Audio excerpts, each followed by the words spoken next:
Welcome, everyone. I am Chris Gore. This is our special chill stream of Hollywood on the Rock. Hope you're doing well here on a Wednesday afternoon. I'm in a different place as we speak. Where am I? I'm in my girlfriend's kitchen. Doing a chill stream with you today. On the show, Alan Ng, potentially a special guest. Me on my laptop in a kitchen, and I'm going to be doing something very special. Cardinal Sin sent me a giant box of books and magazines. Magazines, old Film Threat magazines. I don't even have some of these issues. I'm going to be signing them and telling stories and just chilling out with you, seeing what you're doing over the holidays. How was your holiday? Let's get into it. Let's start. We're going to have a lot of fun. This is going to be a different type of show. I'm very excited. We are closing in on 64,000 subs. 64,000 69. Subs. It's just, okay, get ready. Lots to talk about. Can't wait to chat with you. Hey, it's still the holidays, everybody. Get ready for Hollywood on the Rocks. Let's go.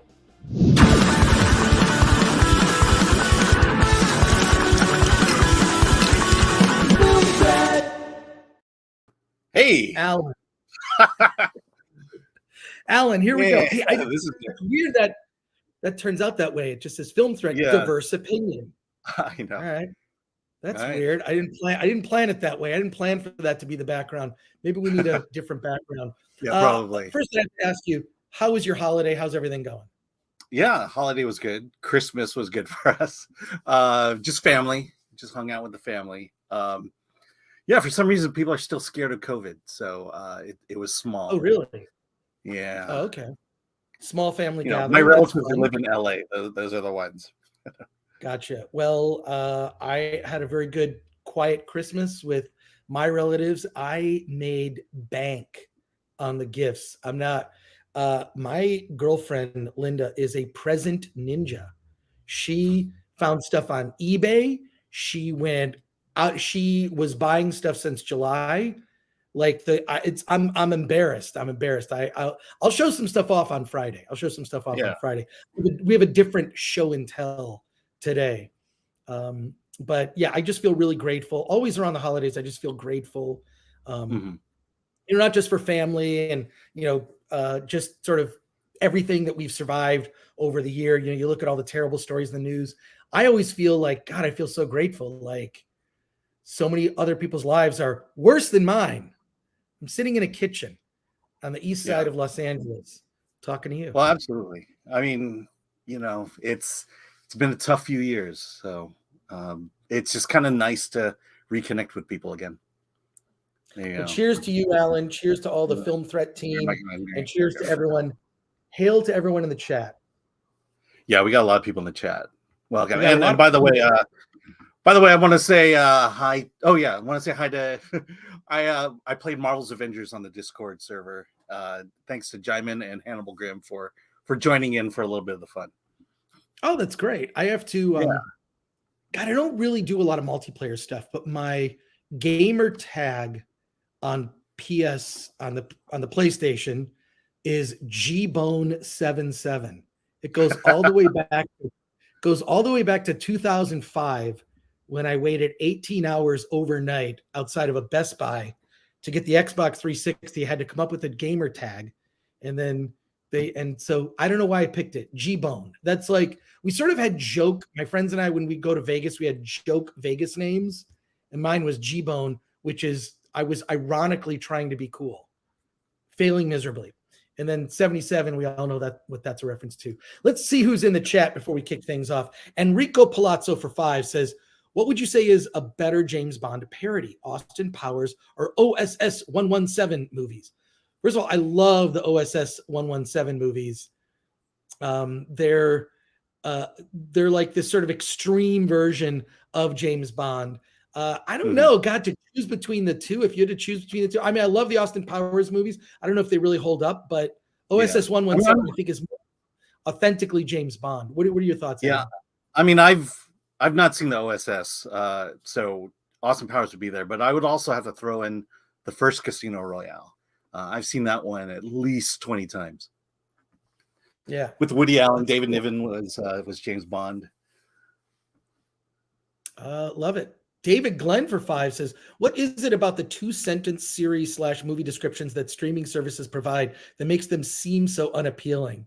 Yeah, it's like a bizarre parody. Like, you read those descriptions and you could literally put at the end of everyone, hilarity ensues. Hilarity ensues. Yeah, I mean, wasn't TV Guide like that a lot? I mean, it's always like been that. Yeah. I think there's just so much to write about that. It's kind of like, A, you don't want to write it. B, you don't want to edit the thing. So just do whatever. Yeah, no, it's really funny. And sometimes when you see the ones, you can look these up where somebody wrote one for Wizard of Oz that is the plot of Wizard of Oz, but it makes Dorothy sound evil. It's great. Yeah. It's great. Let's get through some of the questions here. And then, Alan, you're going to probably have to take over the chat because I have a pile of things to sign. Hopefully, Cardinal Sin is watching right now this live stream. Winter Soldier has become a YouTube member. That's awesome. You know what you get for becoming a YouTube member? You're going to get a little video just right here. Let's do a couple Alan videos. Perfect. Michael! Boobs and peepees.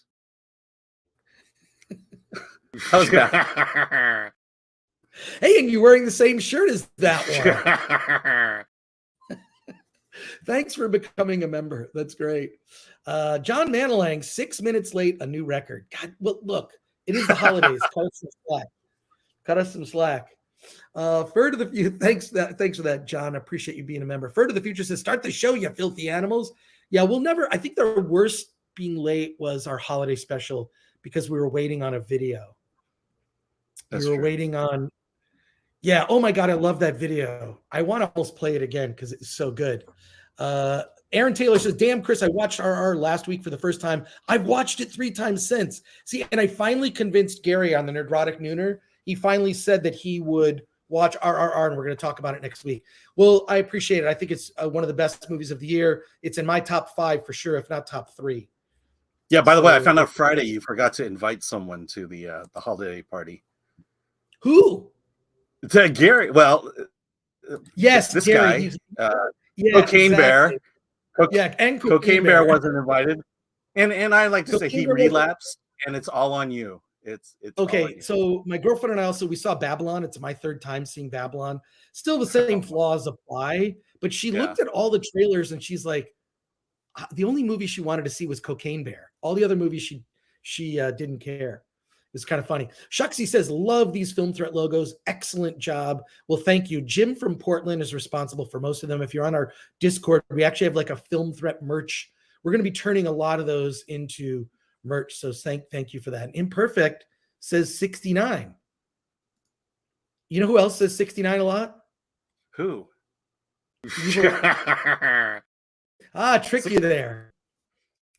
69. All right.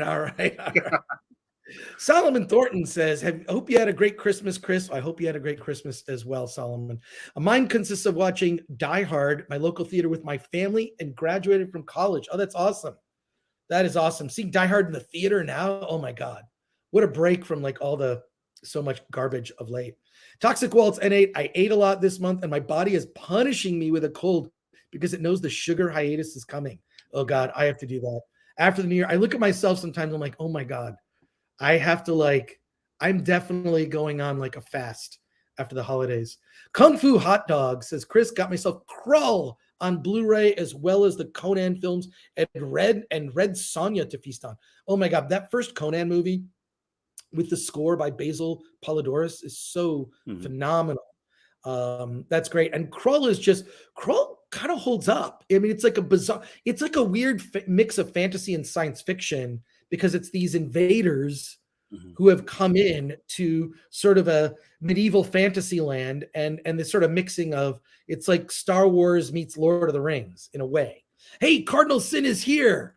Cardinal Sin, hey Gil, for 2 says, I'm here. Hail Chris and hail Alan. I got your books right here. I got them. I'm going to be sending them off hopefully before the weekend. There's a lot, and I'm going to throw some extra stuff in the box, by the way. I got some extra stuff I'm putting in the box to fill the space. So you're going to be getting some gifts you didn't expect. Thank you, Gil. What's that? Get pictures of those missing issues, by the way. Yeah, I got it. Well, they're just ones that I don't have personally. Oh, the physical ones? Yeah. Physical one. I just don't have them all. I'm going to have to buy them on eBay. Thank you for that. CD Stein 69. Hail and cheers to Alan, to Chris Allen in the chat. Hope everyone is having a great Christmas and or holidays, and hoping amazing start to the new year. Well, thank you for that. We're doing a stream on Friday. We're going to do our top lists on Friday, the top movies, best and worst for the two of us. I think we're going to agree on a bunch of different things. Not on everything. And I think, I think we can only go to 5, really. We might only go to 5. I don't know that I have a top 10. I know I can get to 5. I don't know that I can get to 10. Beyond 5 is going to be rough. Alan memes are the best memes, says Shucksy. Oh yeah, Brock Samsonite. Alan is a whole new soundboard now. Alan, there's like an Alan. We've got some sounds here.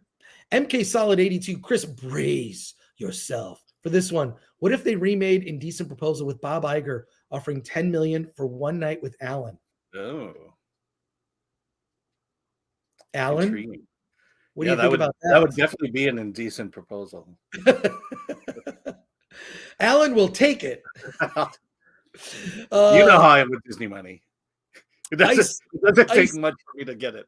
Yeah, Ice Rhino 750 for 2 says, you see they're working on an RRR sequel. That is right. I am told they are working on an RRR sequel. I love it. I think it's a great idea. Oh, you know what we forgot to do? We forgot to put out a tweet about today's Film Threat that we're live with Hollywood on the Rocks. Just look at last week's and just put the new. Can you do that, Alan? Let me see. I don't know that I'm logged in on this computer. Okay, get logged in. Let's see. So wait. So what you do? Let's see. Okay. Yeah, right. I'm not logged in on. All right. No, I am. Alan, I got it. Okay. All right. So here's what you do. Alan, hurry, Alan. You know, first I gotta get the link. Okay, get the YouTube link. Yes, I know. What you do? Go to Twitter. Wait, Jim from Portland, by the way. Shout out to him. He made this graphic when Alan has to hurry and do something. So just go to the Twitter, copy the YouTube, say, hey, we're currently live on YouTube with our hashtag Hollywood on the Rocks edition of the hashtag Filmthreat Livecast. Okay. Join us. Hey. Alan, can you do it? YouTube. Come on, no, wait, you have to do it faster than that. Alan, come on, 10 seconds. Now I gotta get the link. Get the link. The link, Alan. Trying to find the link. All right. Here we go. Now I gotta get back. Alan, come on. All right, it's done. Is the tweet out? Alan, hurry, Alan. Done. Is it out? Done.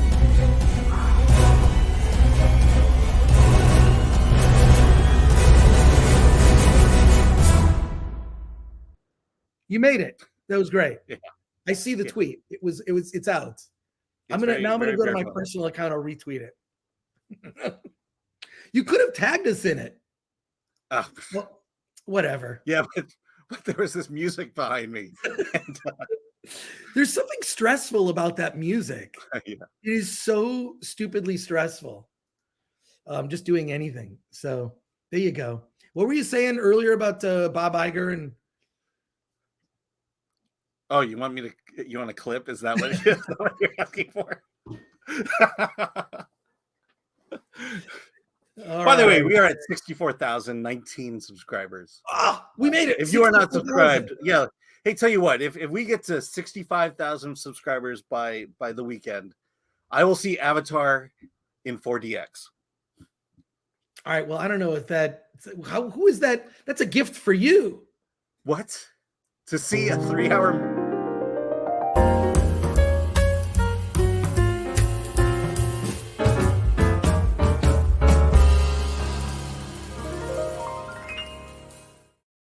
I mean, seriously, how is that a gift to me?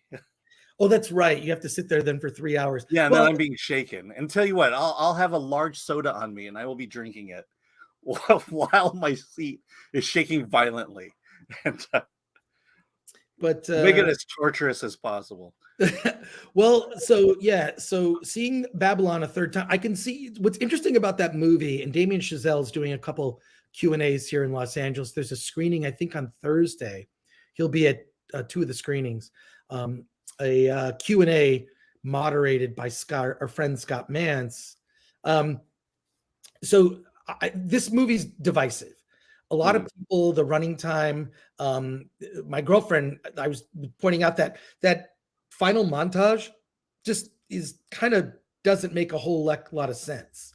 I understand what he's going for. He didn't succeed. So I'm still mixed on it, but it's like there's 2/3 of a great movie in there. And I do wish if it had been cut really tightened, like maybe 2.5 hours, 2:20, I think would have been a more palatable running time. Yeah, I mean, to me, it's just the hedonism of this movie was just too much. It was overwhelming. It just, it doesn't make an orgy very fun. That's going to get clipped. I know, clip that one. Oh no, that is going to get clipped. If I'm on the record saying orgies aren't fun, I'm okay with that.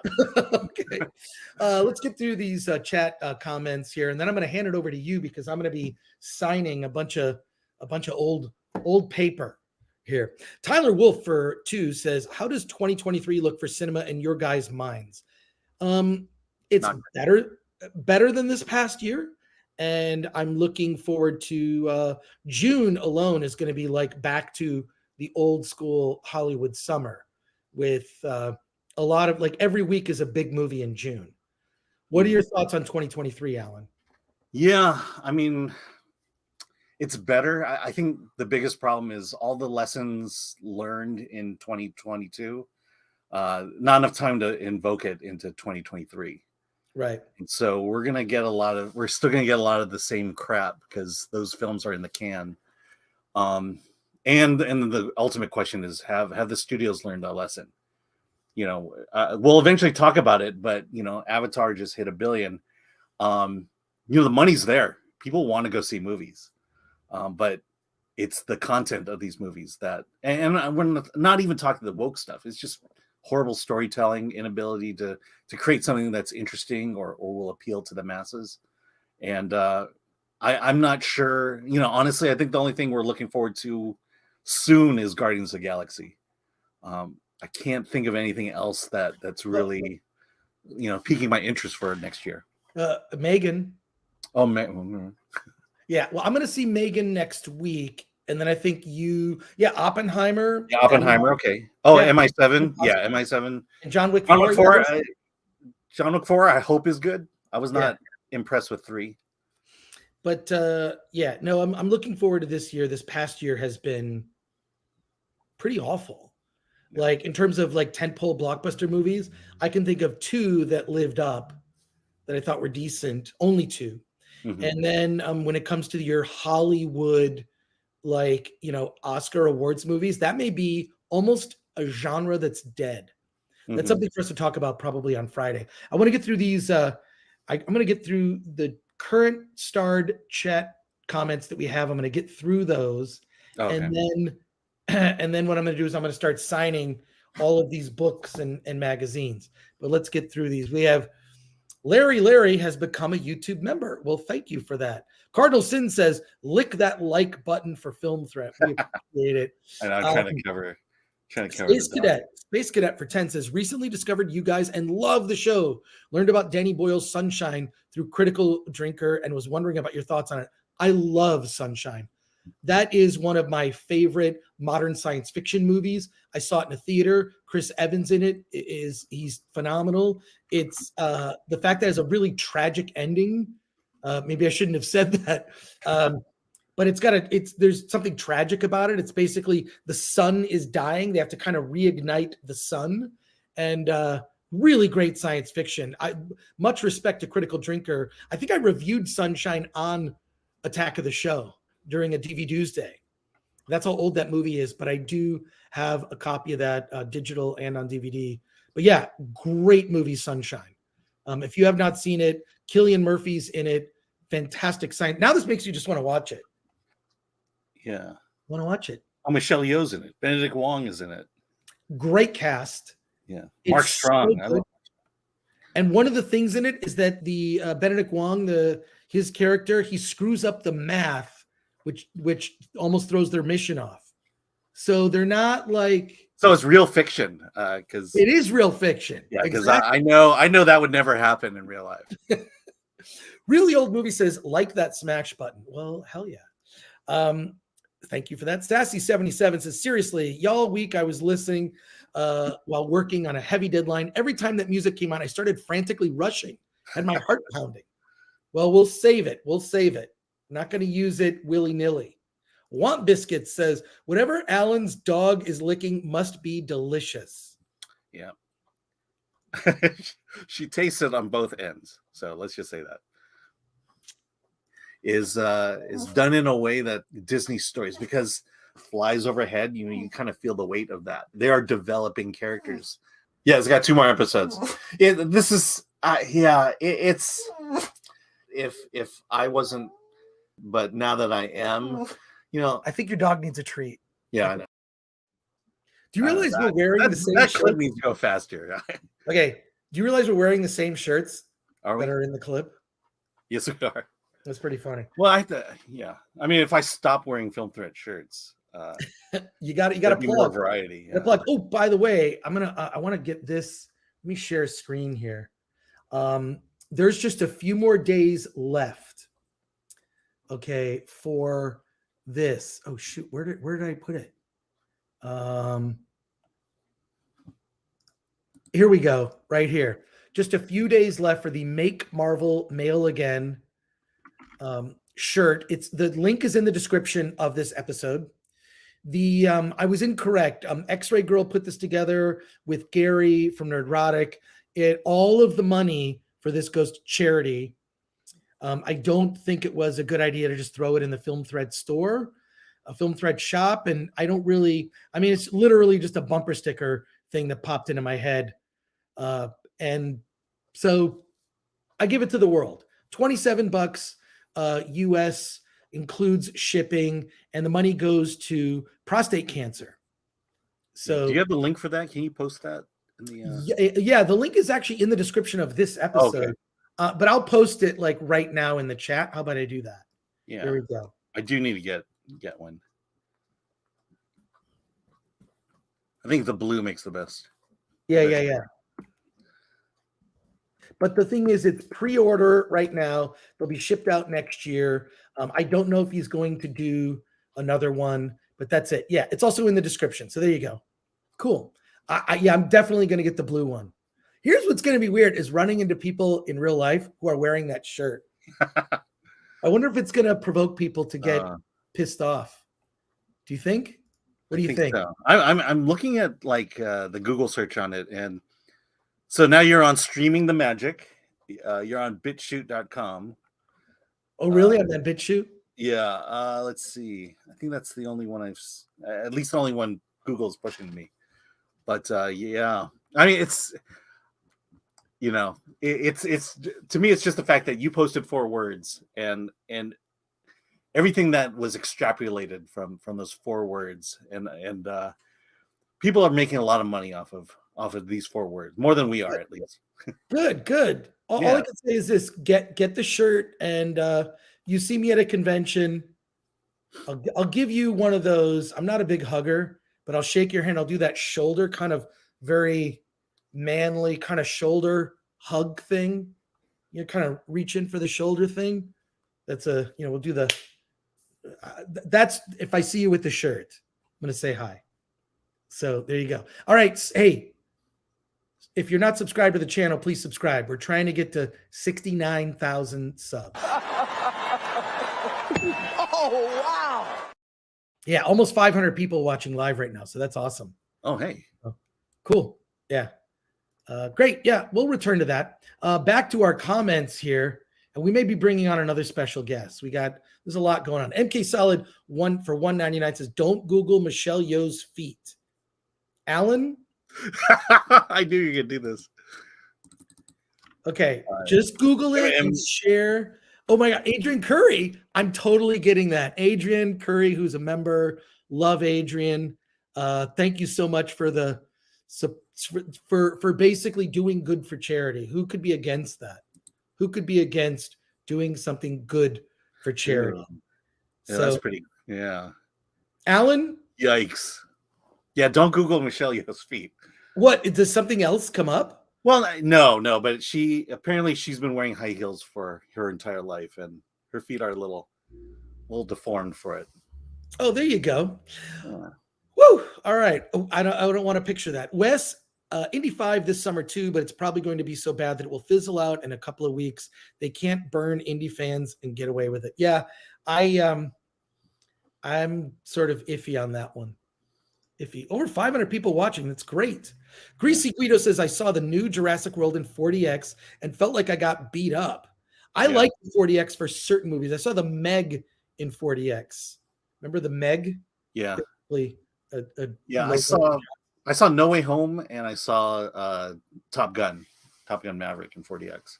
All right. Top Gun Maverick in 40X would be fun. Oh, it was fun. No Way Home wasn't. David Glenn says, Alan saved Christmas. Yeah.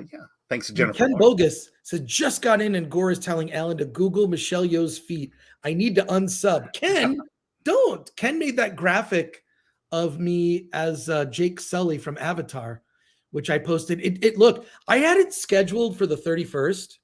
I literally was like, oh, it's going to hit 1 billion by the 31st. And it hit it like way earlier than that. Hit it yesterday. Yeah. 1 billion. That's crazy. Thank you. Yeah, it's the third film to reach 1 billion the fastest. Frey Rolf for CHF 10, whatever that is. Alan, what is CHF? CHF. Hello. Have any of you heard about the movie Mad Heidi, a Swiss exploitation film? No, but that sounds great. Mad Heidi, like Heidi but mad, or like evil Pippi Longstocking, something like that. It sounds interesting. Yes, well, it is a Swiss franc. Swiss franc. Oh, well, thank you for that. That makes a lot of sense. Hey, check out. Why don't you look up the poster for Mad Heidi?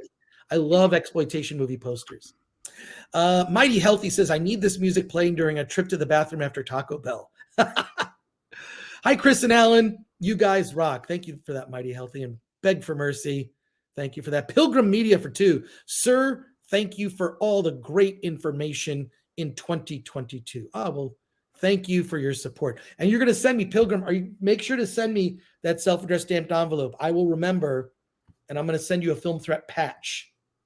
Normally we would sell those for like $15, but you've been more than supportive. Mad Heidi. Oh, wow. That looks good. I love stuff like that. Yeah. The headline is, you just fucked with the wrong Heidi. Casper Van Dien is in it, by the way. Oh, I love Casper Van Dien. He's a great person in real life, too. Oh, yeah, for 5. Says Indiana Jones 6 in 2026, Indiana Jones and the leaking colostomy bag. That could definitely happen. Thank you for that. Phoebe Waller-Bridge is nowhere to be heard. She just appears in the split seconds. She's not in the trailer. In the trailers. Yeah. We all know what's going to happen. Yeah. Imperfect says film threat, the hardest working duo near Hollywood. Yeah, I'm in Pasadena. Holy cow. Michael Tynan for $50. Hey, Merry Christmas to the movie savants. Michael, thank you so much for that support. That is amazing. Wow, that deserves something a little special. Finish him. Oh, my jeans. Wow, Michael, thank you so much for that support. That is fantastic. Wow, love it. This is great. We were talking like, should we take the time off? I'm like, no, I want to talk to people. Let's talk to people.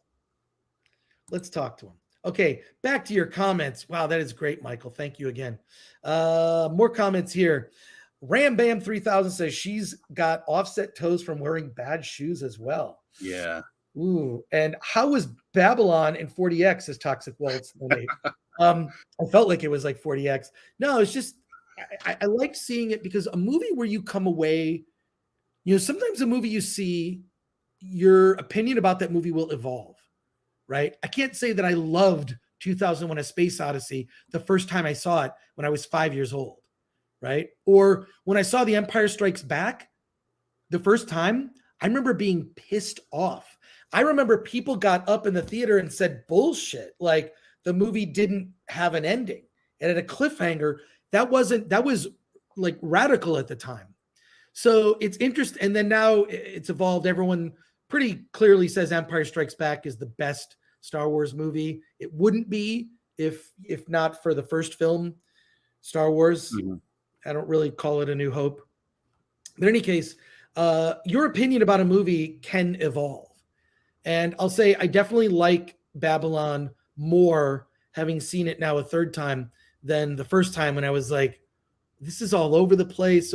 And also I did a bunch of research on, I kind of knew who some of the people were, like Anime Wong.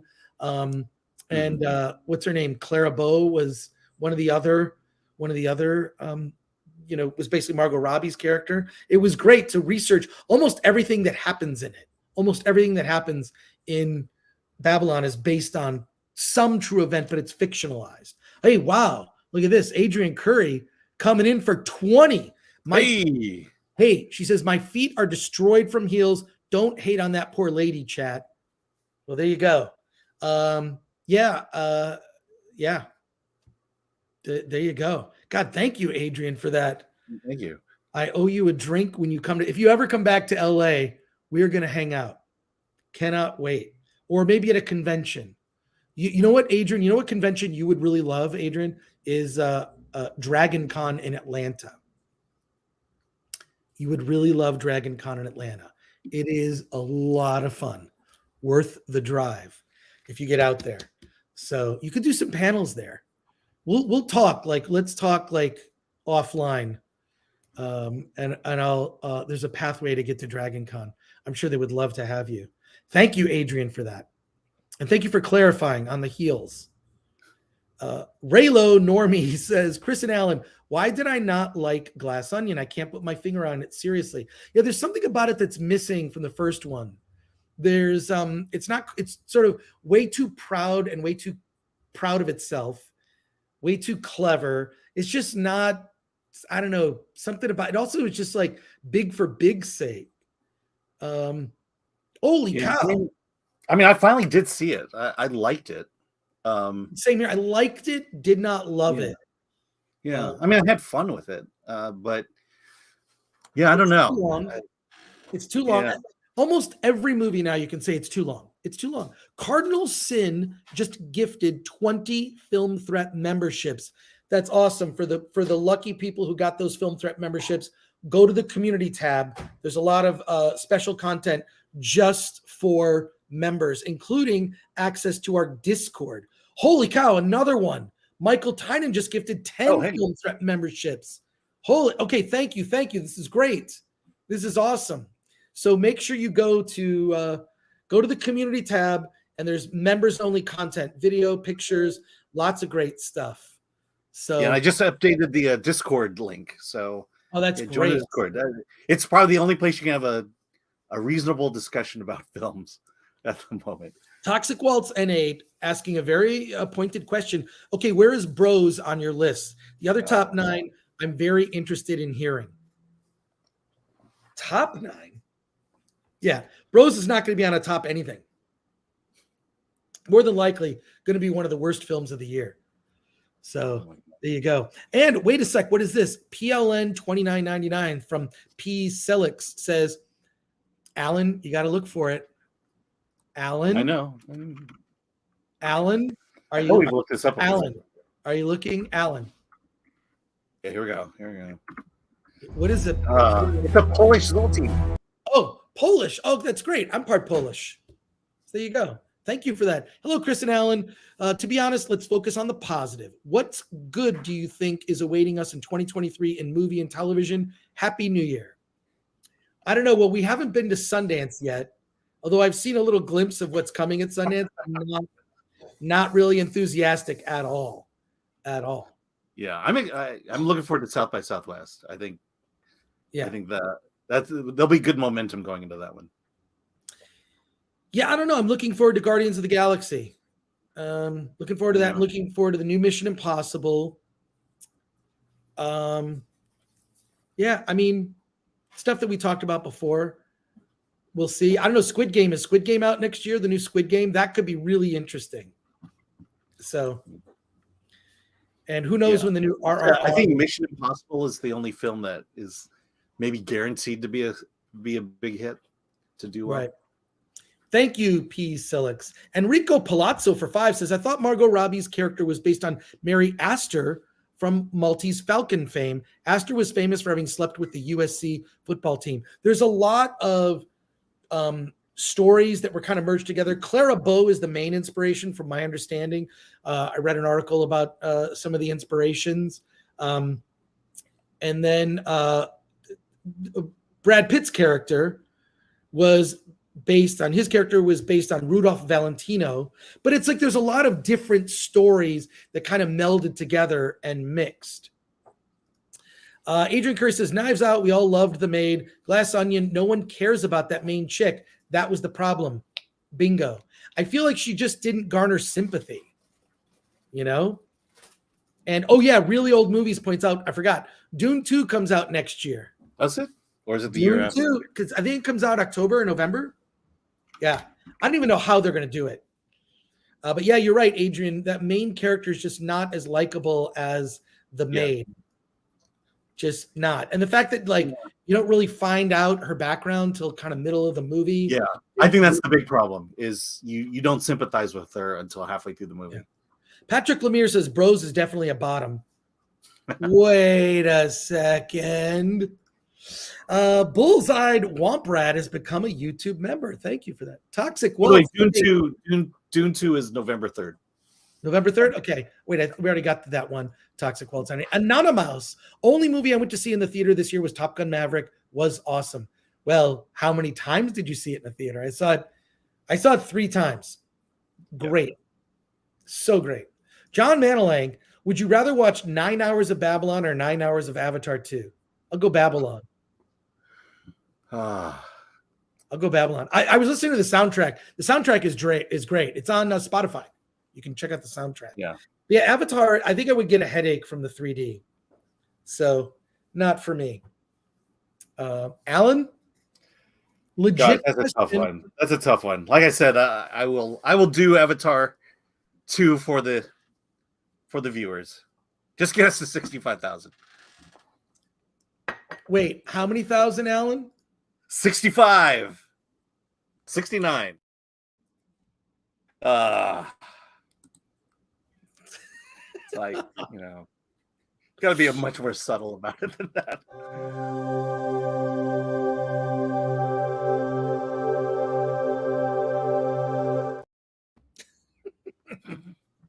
What's so funny is how often we just wear the same things on the stream. Although I do have a Film Threat shirt on. Here we go. Go to shop.filmthreat.com. We got all sorts of Film Threat shirts on there. All right, just a few more comments. I'm going to begin the signing. Here we go. Patrick Lemire says, someone in the chat said Gary is rubbing off on Chris. That didn't come out right. And Mighty Healthy says the Mario movie may be good. I think so as well. I think, and it was Jeremy at Geeks and Gamers that said that movie could make $1 billion. I can see that because there's never been a big Nintendo animated property feature length that's been like this. you're also looking at decades of Mario fandom going back to the 80s, right? With the NES and the Super Nintendo. Think of how many, there's at least nearly 3 generations of people that are fans of Mario, depending on when you became a gamer. So, and then it's also being done by Illumination, which has beaten Disney in animation. I just think they have a better sense of what's entertaining on a broad scale. So there you go. And Cardinal Sin, I have a question for Cardinal Sin watching. How do you want me to sign these? Just my name? How do you want me to sign? The signing will begin. The signing will begin. I need Cardinal Sin. I think he wants you to personalize each item. I may personalize 1 or 2, but for the most part, I'm just going to sign my name, and I don't want to ruin the art in some of these. So, yeah, Mario movie may be very good. I agree. Bullseyed Womp Rat for 5 says, Merry New Year from Australia, guys. Your channel is definitely a staple for me. Did you guys like Wednesday? I watched the first episode. I actually really enjoyed it. I'm not, I didn't get through the whole thing. I'll tell you what makes that work. The casting that the actress, what's her name? Jenna Ortega, yeah. She's amazing. She's amazing in that show. It's also got the right tone. It is horror comedy, and with a character that you like. Now I'm told from Paul, Chado, he says the last episode is awful. So yeah, I don't know. But yeah, I from what I've seen, it's something that I want to binge, something I can see myself binging. I just think the whole setup of it's sort of a little bit of Harry Potter inspired, but with the Addams Family, it's Tim Burton. It's got that look. It's very clever. Like, just there's so many clever things in it because I watch the trailers. Yeah. What I've seen is good. Alan, you gonna watch it? I do want to watch it. It's just I don't have time. I say this all the time. I don't have time to do television. Boobs and peepees. I don't think that's in it. I don't think it's in it. Are you sure? I'm positive. I've heard. I don't know. Yeah, all but right. Yeah, it's like I'm so glad we're not watching The Witcher. Oh my God, those videos came out as just a shout out to Az from Heel versus Babyface. The first day it came out, he did like 3 videos in 24 hours. It was horrifying. That movie looks terrible. I didn't even watch it. All I did was see the little preview that Netflix gives you when you go to a piece of. I wish you could disable it. There has to be a way to disable that. You just cursor over a piece of programming, and it immediately plays like a 10-second or like a trailer for it. It's like, can I just watch it? I will mute the sound because I don't want to see it. And they do this thing. This is a cheesy thing that they'll do in a lot of bad action movies, is you can see that Michelle Yeoh is actually doing the action, but she in real life is doing it physically in slow motion. Then they crank up the speed to make it look like she's so skilled in martial arts. And she isn't. So there you go. Thank you, Bullseyed Womp Rat.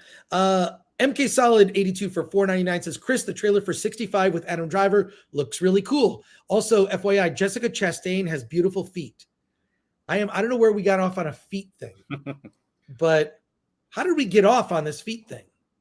That's going to get icy. Yeah, let's get a clip that one. Yeah. Thank you for that. But yeah, no, I saw the trailer. It looks interesting. It looks more like a video game than a movie. I'm reserving judgment, but give me something different and original.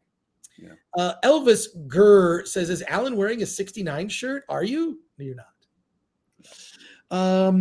And then Cardinal Sin. Okay, I'm getting the news here. Cardinal Sin says, film threat, real big on the cover of the magazines. I will sign my name. And then he goes on to say, personal inscription on the books. Okay, well, that might have to be done off camera. Buddy Hepburn says, Super Nintendo World opens at Universal Studios Hollywood in February. Yes, I think I'm going to go do something. Yeah. We should go there together, Alan. Let's go. We should do that. We'll hang out. I will try to reach out and see if we could do the media day, but. Well, you're definitely getting in. I won't. What? I won't get in, but yeah, let's try to do that. Let's try to do that. Like if you know how they do those radio stations at the park and right, have a table. I think we could try. I mean, again, all they'll do is say no. But yeah, I do believe Drunk 3PO Jay mentioned that he is going to come out for it. So there you go. And then Cardinal Sin goes on to say, real big and magic marker on the magazines, personal description on the books. You got it. Done. Yeah. Done. Yeah, it sounded like Gary was going. Like, I think he was planning on seeing Chrissy in San Diego, and then I'm going. Are you going then? I think it's February. Well, yeah, let me know what day you go, and then get me a ticket. I'll go with you guys. What do you mean get you a ticket? Well, I mean, you guys. I'll work my magic. I'm just saying, when you buy tickets for it, add one, and I'll pay you back. No, whatever. I'll get you a ticket. Yeah. I'll get you a ticket. I'll go down. So, but yeah, it's going to be fun. Mrs. Nerdrotic is going to be there as well. Thank you, Cardinalson. Aaron Taylor, M. Night's new movie looks pretty interesting. I saw Old. I thought Old was entertaining. That was like a year and a half ago. So I'm not an M. Night hater. I think he has some hits and misses. I think the setup is good for this one. What they showed in the trailer and what the idea behind it is interesting. So yeah, no, look, just get at least M. Night's making something that's not based on a pre-existing franchise. So yeah.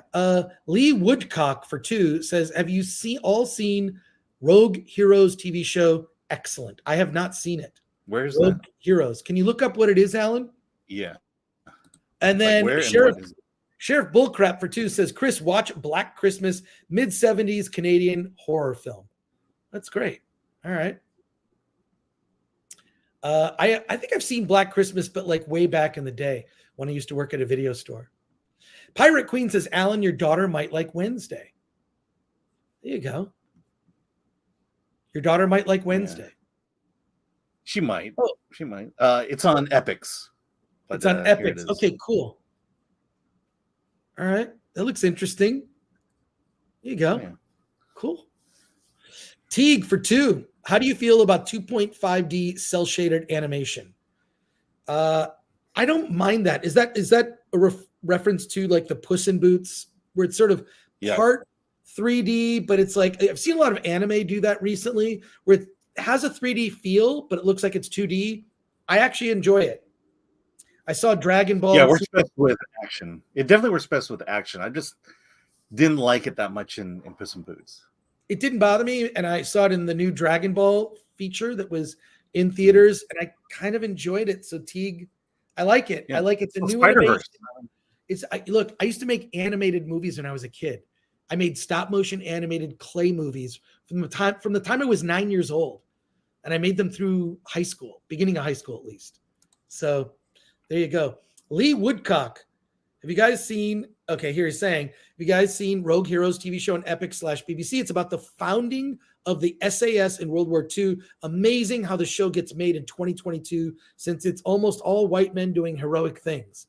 Yeah, it's, the thing is this, on the whole diversity thing, it's like, we were talking on the Nerdrotic Nooner stream, like Babylon is a very diverse in terms of its cast. It's all based on real history, and the characters in it are fictionalized versions of real people that existed. It just happens to be diverse. And also there's a female director directing silent films. There were female directors back then. Mm-hmm. I'm so tired of this thing of like, it's the very first fill in the blank, whatever. People don't know their entertainment history. I would say almost all the firsts already happened before 5 years ago. It's kind of, it's actually annoying to me. But I don't know. I want to, you know what? I'll see a movie with no white people. I don't care. So I feel like when diversity feels forced, and you kind of know it when you see it, when it just feels like they're checking off boxes. Whereas when it's organic, in Babylon, it's very organic, and not in any of the marketing, at least that I've seen.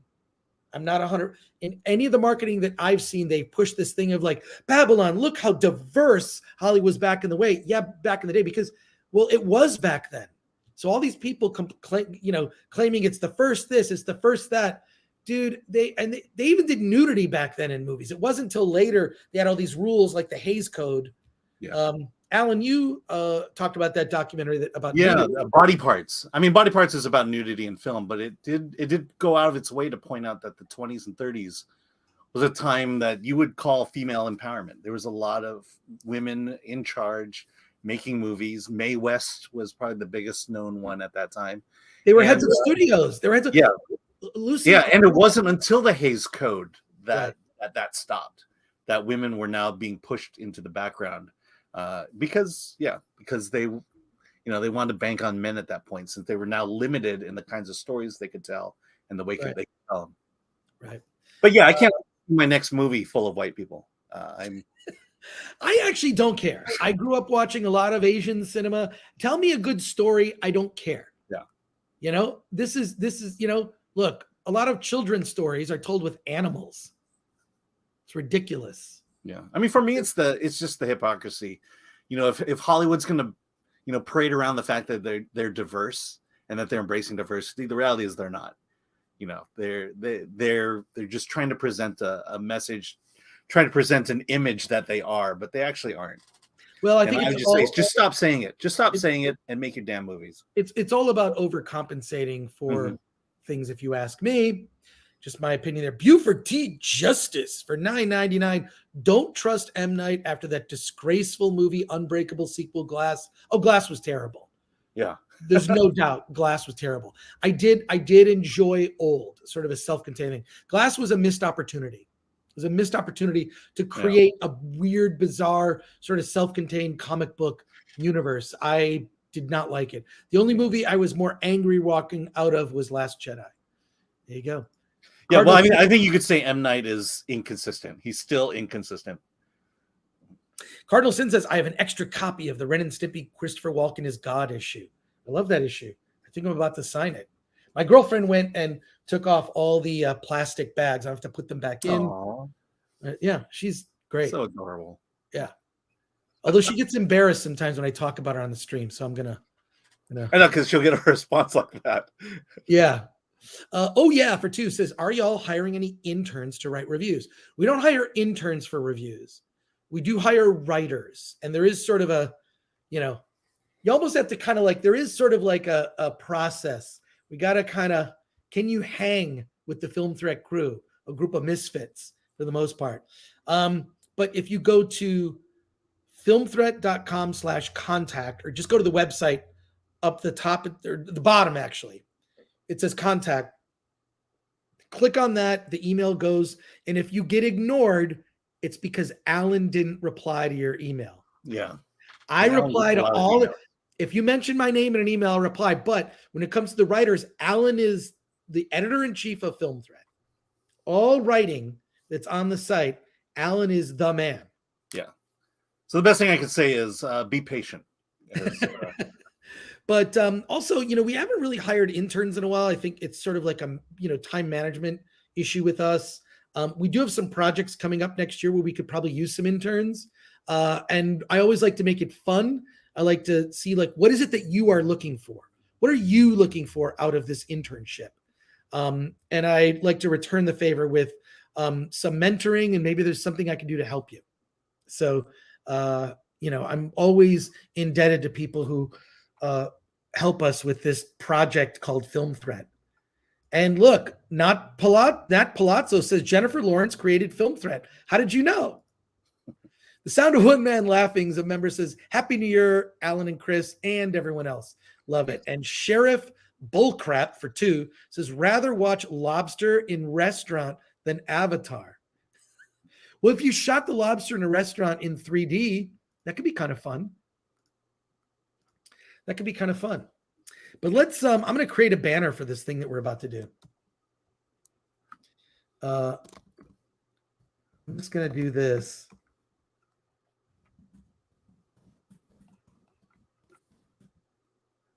I'm just going to do this. Give me a second here. I always love it when I do something to Alan and he just does it back to me. I love it. I'll get it. I got it. I get.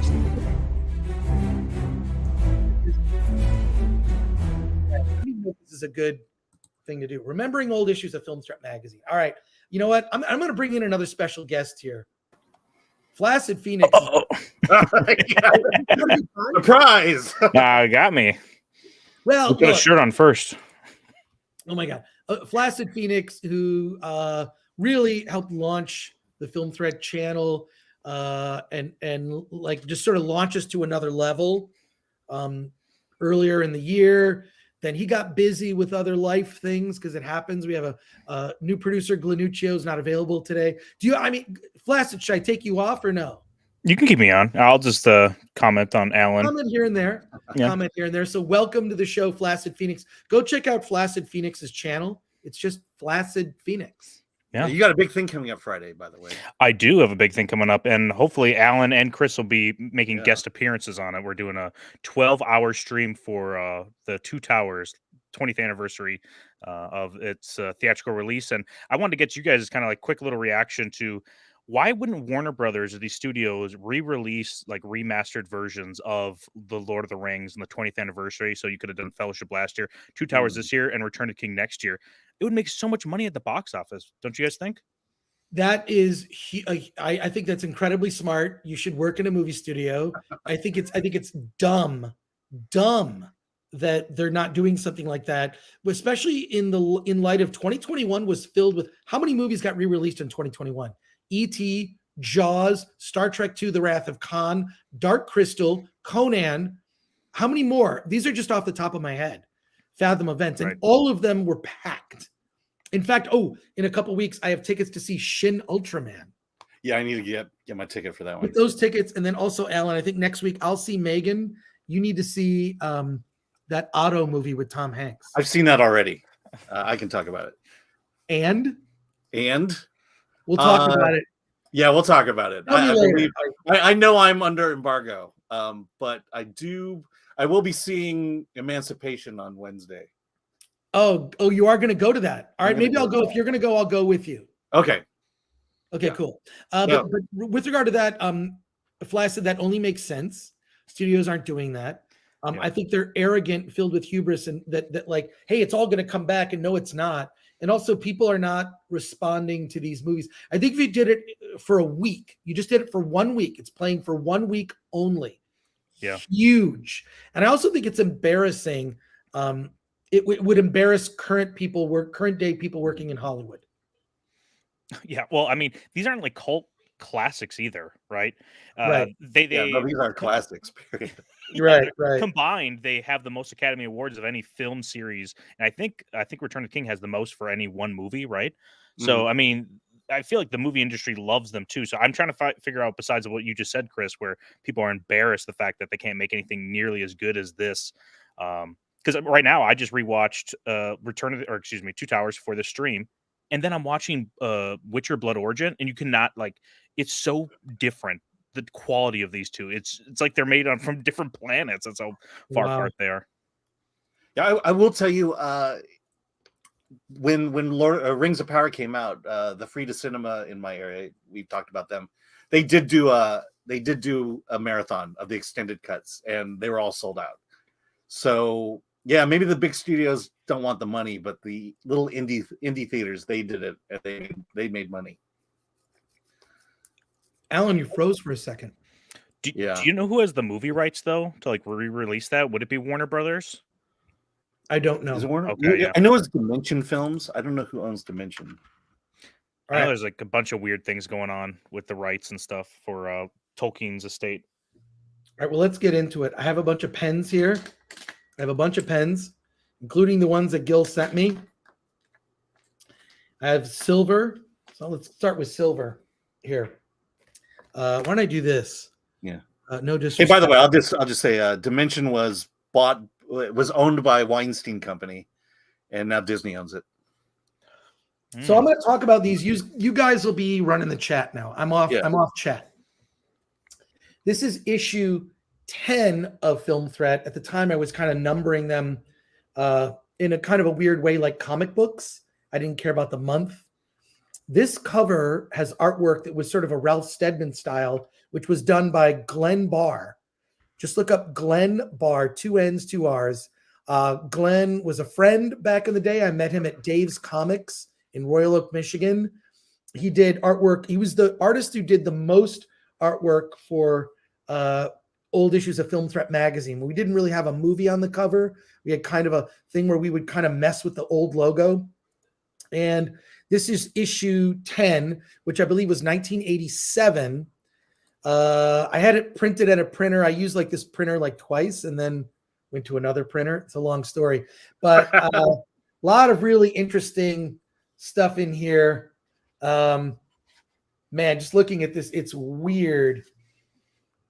This is when, oh no, I would hand letter some of the articles at the time. I was afraid I would get some legal issues, so I spelled my name differently. I called myself Christian Gore, kind of a punk rock name. And God, looking at these, we also used to do like these weird comic strips back then, which was fun. And it's very, very, very punk rock. We have an interview with Nick Zed in here. Just, I don't know. Here, I almost got arrested working on a movie. So I put that story in there. I was doing a music video and I shot in the cemetery and I didn't get permission. So that's in this issue. This might be one of the most, this is the second most rare issue of Film Threat magazine from 87. Less than 2,000 of these were printed. And the splatter of blood on the bottom, every single one of those was custom done. Like I had this straw and it was marker fluid and I just blew it on there. And in my basement, I laid out all these issues of Film Threat and I just put a custom splat on every issue. Now I feel weird signing it because the artwork is so good. Are you sure I should do this? Should I sign this? Yeah. Oh, here's Glenn Barr. That's Glenn Barr's stuff. He's amazing talent. He did like backgrounds and paintings he's illustrated comic books. Glenn is, Google him. Incredible talent. Incredible. He's just amazing. His artwork. Oh yeah. So here we go. There we go. Oh, careful. Brooklyn Dreams. That's a comic he illustrated. Yeah, his artwork. It's like sexy and smart and weird and retro. It's got a retro future feel. God, just you're saying not hireable right now. Dad, what are you doing? No, I mean they're good. They're Alan, you're gonna have to like hide it. Oh, yeah. Alan, what are you doing? Anyways, all right, I'm gonna sign these. As you said, Gil, these are yours. Okay. Yeah, just look up Glenn Barr. I think glennbarr.com. Amazing. He worked on Ren and Stimpy for a period of time. And he lived, when he was working on Ren and Stimpy, he lived in my guest house off Melrose Avenue, and he could walk to work to Spumco from there. It was just down the street. Anyways, I'm signing this. I feel weird doing this, Gil. So I have a very specific signature. Yeah. So yeah, Lord of the Rings is playing the Alamo Drafthouse on January 7th. There you go. All right. So yeah. And then my mistake was New Line Cinema that did New Line Lord of the Rings. Yeah. Okay. All right. I'm gonna put these. I gotta let them dry. This issue, oh my God. Okay. There's a lot of stories with this issue. We did something different with this issue. I did a story on, this is 1988, and I did a story on the Batman movie coming out. And I smuggled a camera into the theater and took photos from the trailer, and I held this and then immediately had it printed. So I was one of the first magazines with pictures of Michael Keaton as Batman and Jack Nicholson as the Joker. So there you go. And who did I interview in here? We're talking about the press blackout, but there's an interview in here with Michael Uslan. So, which is interesting. So there you go. God, I'm catching spelling errors I wish I had caught back in the day. There's an interview with Mink Stoll. We had a column called Famous Extras, and we would go through and we would interview people who are extras in movies. This is our review section. We just review weird underground movies. They were just bizarre. There's Nick Zed, the heaping bouncy breasts that smothered a midget. That was a movie we actually reviewed in Film Threat. This is true. I would write an editorial. We did this thing. Oh my God, this is crazy. Should I read this? We did this thing where we would do a section called hate mail. And in hate mail, we would actually put the actual letters that people sent us. We would shrink them down and then I would respond to them. This was sort of pre the internet, right? So it was like the comment section of the internet. This was Film Threat, and people would send in letters to try and get my attention, and then I would respond to them here. See? So yeah, at some point I want to put out all these copies on digital, but there you go. Oh, and there was a thing in this issue. This is before the term woke was a thing. We used to say become aware. That's actually still, no one knows it. It's from Francois Truffaut's 400 Blows. And we become aware to us meant it was like, be aware that the media is trying to manipulate you and don't be swayed by what the traditional mainstream media narrative is.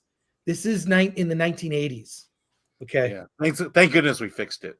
Yeah. Thank goodness. All better now. That had a lot of effect. And then, oh my God, I'm looking at stuff in here that like, I couldn't even say a lot of this stuff on, oh my God. I'm reading this going like, yeah, there is no way. If I even read some of this stuff aloud, boy, I would be in trouble. But yeah, this issue, we got kicked out of the Toronto Film Festival. We did a story called We Just Want to Drink. And it was how we crashed the Toronto Film Festival. So my buddy Paul Zimmerman and I at the time, we wrote an article in a previous year where we just basically talked about drinking, going to parties, no different than kind of how entertainment outlets cover film now. So what we did is we created a fake movie magazine called Film Form, The Art of the Cinema. And then we crashed it. But we crashed it and got in trouble. We were banned. Oh God, I can't even show this. I'm gonna have to cover this up. But I did a little of, you know what a fumetti is? A fumetti is a cartoon, but done with photographs. That's what a fumetti is. And I did this thing I could not stand. I would go to the movie theater and they'd have this commercial that would run for the California raisins. And it drove me freaking nuts. It drove me nuts. And I hated it so much, I wanted to do a parody of it. So I did a parody called The California Runs. Okay, as a fumetti, I can't show it to you because someone goes to the bathroom, pulls their pants off, and then there's a poop coming out. I can show you part of it. So here's the California Runs from it. I can't show you the other page. This guy right there, see that guy in there? Do you know who that is? No. That is Craig, who started Craigslist. Oh, no way. Really? That is Craig, who started Craigslist. He moved from Michigan, Detroit area to San Francisco and started Craigslist. That is Craig. He wasn't very old in this photo, but he looked older because of his hairline. And I was like, can you play like a businessman? And it ends up they get flushed down the toilet and he's upset that he's seeing like money go down the drain, literally. But I can't even show you most of this comic book. That's the story of the California Runs. Oh my God, there's so many. I could probably do a stream on each issue, an entire stream. Here's an interview with David Cronenberg back in the. See how punk rock kind of like the hand lettering and stuff. So I used Film Threat as a way to meet my heroes, filmmakers that I was a fan of. I'm looking at all the weird advertising we had in the back. Oh, look, and you can get all the back issues of Film Threat. We would sell back issues. That was like a decent business. That James Dean issue might be one of my favorites. But yeah. By the way, $5 super chat from Southeastern Kaiju. Quick test, credit card number got jacked for Christmas. Hope this works. Looks like it works. Thank you, Southeastern Kaiju. Awesome. Your credit card works. So if you want to post the number in the chat, this is our old logo, which I made using. I used whiteout you would use with a typewriter. It's bizarre, but yeah, there's wow, it's kind of crazy. So also, didn't people would submit their indie films to you guys to review as well? Oh yeah, we would review, and it's like I'm doing the same job from then. You just anyone can send their movie to us and we'll review it. If you go to where is it, Alan? Do we have a banner for that? Which you want to get your movie reviewed? Go to filmthreat.com/submit. Is that the link? Maybe you could put one up. Anyways, yeah, the hate mail though was really, and then people went out of their way to kind of be assholes, to kind of bait me. Basically, they were trolling me with hate mail. And yeah, it was fun. Well, I think I sign it. Watched it somewhere where I think wasn't it Todd Phillips sent you guys a movie, right? Todd Phillips worked. He was at NYU, New York. He went to NYU Film School. He created the New York Underground Film Festival, and then he went on to make a documentary about G.G. Allen, which Film Threat distributed on VHS in the 90s. And now he's making Joker 2. And I ran into him actually at a gathering when Joker was out, and we had a great conversation about old school Film Threat. He's actually in the Film Threat documentary.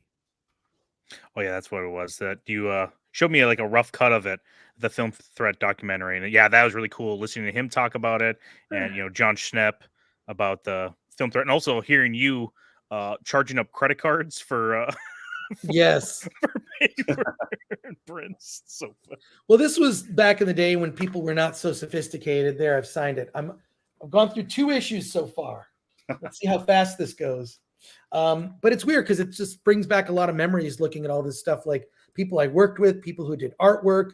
Every issue it's supposed to come out 6 times a year. I didn't ever really hit that schedule. It was more like 4 or 5 times a year. We do a bonus issue, but I was learning. I was basically learning doing this with because I dropped out of college when I was 19. And no, was it 19 or 20? I dropped out. I just dropped out. There you go. But yeah, thank you, Alan, for putting that up.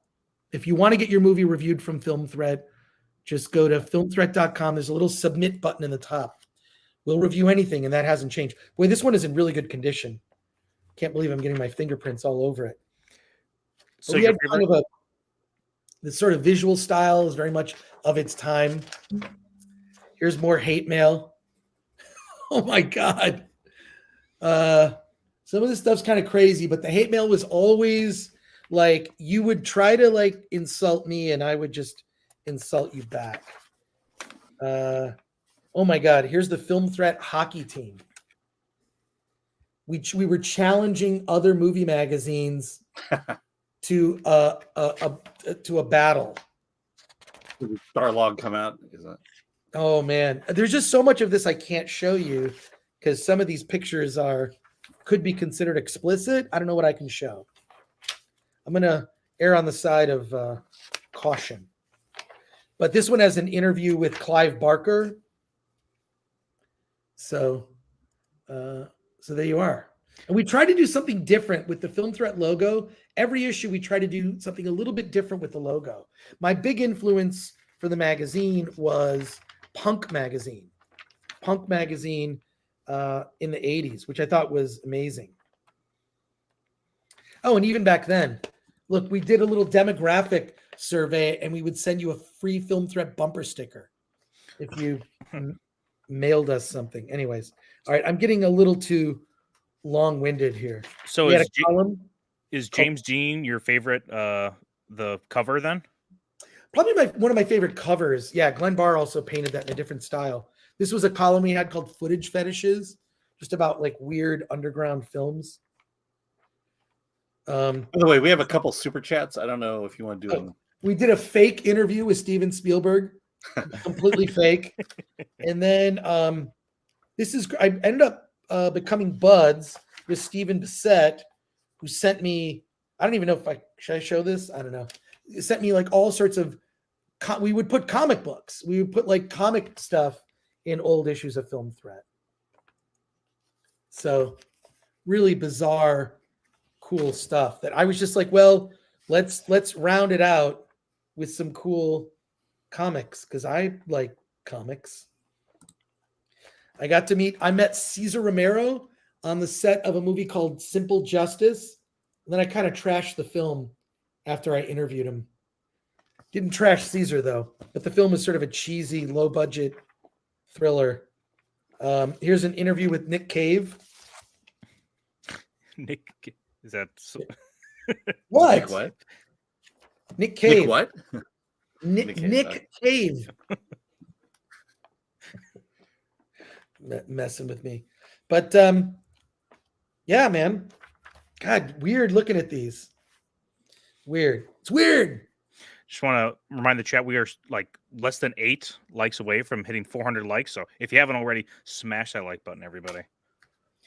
Well, I've done 3 so far. It's not going quick. We do have super chats. I don't know if you want me to throw them in here and there. Throw in the super chats while we're chatting, but don't forget to put the main headline back up. Yes. So Chris, from Ram Bam 3000 to British pounds.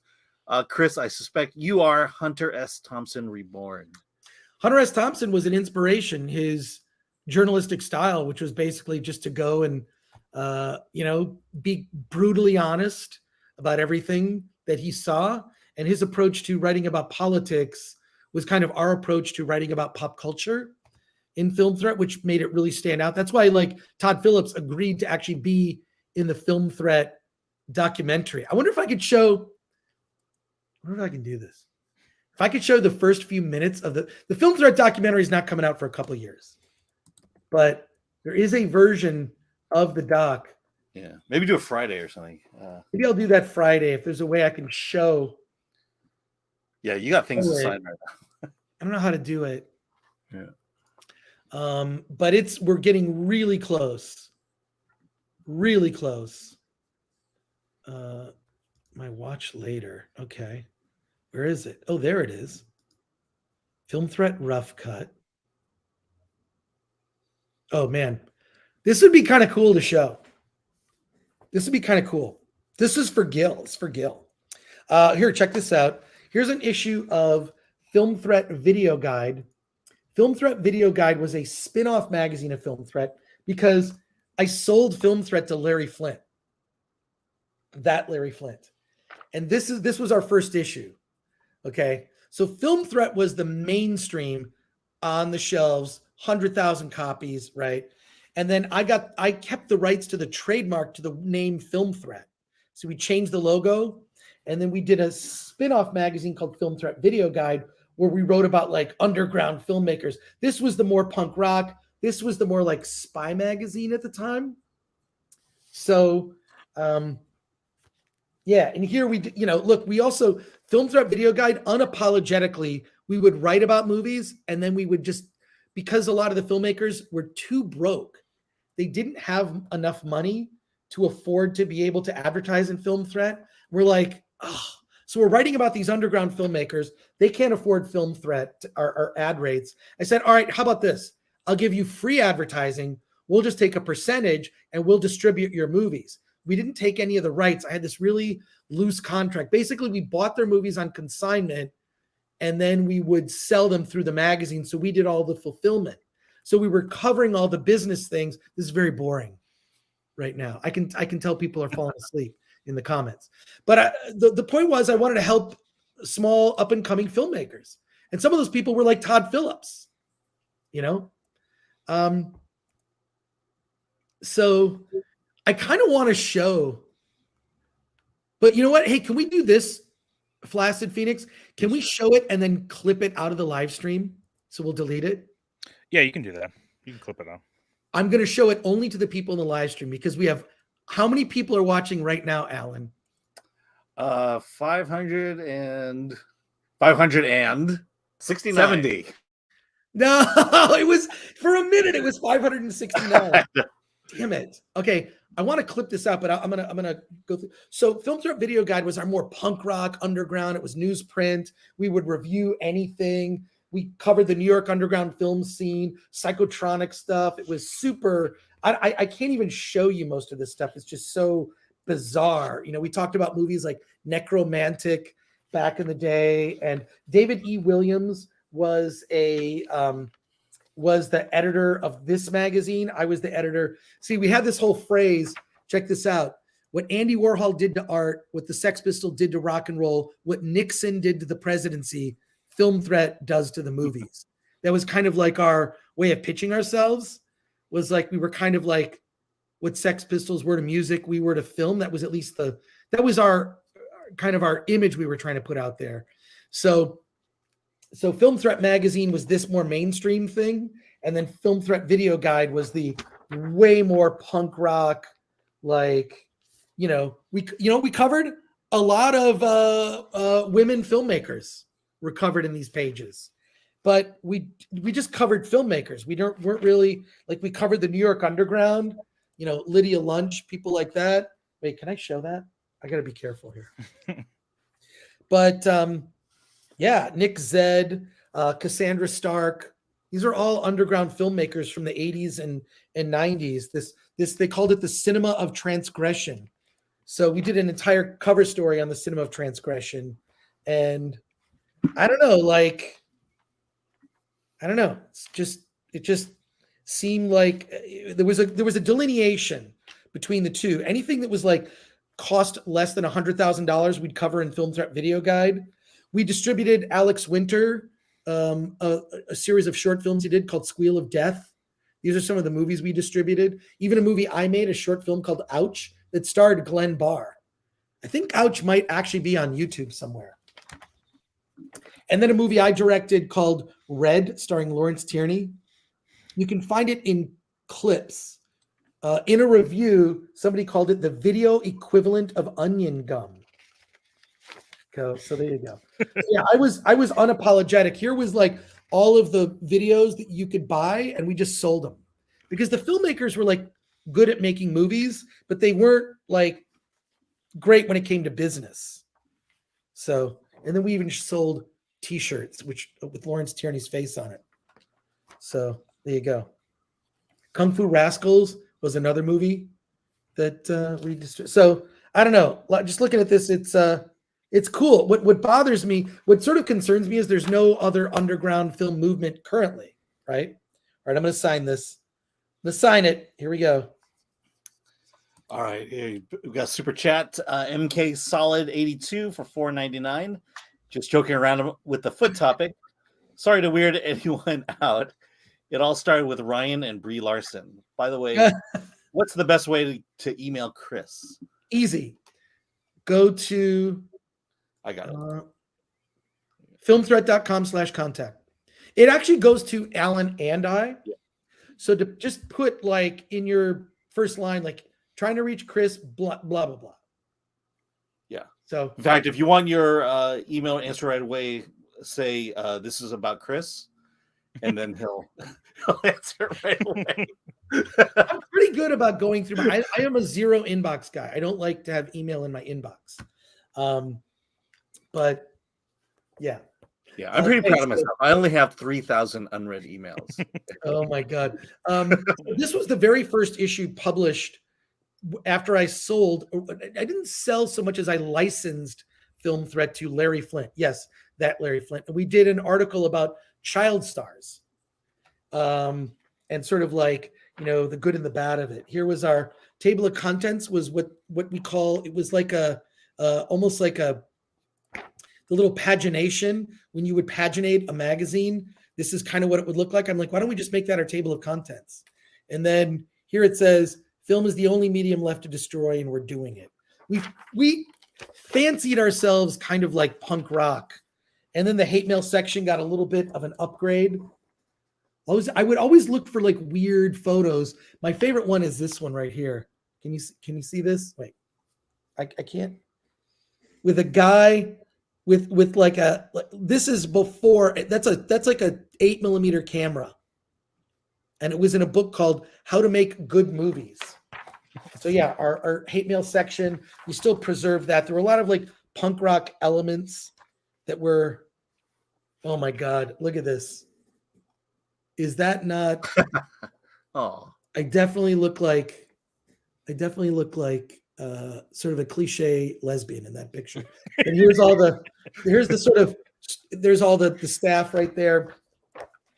Yeah, getting a little long-winded here with these, but like this, just looking through this, it's like I oh my god.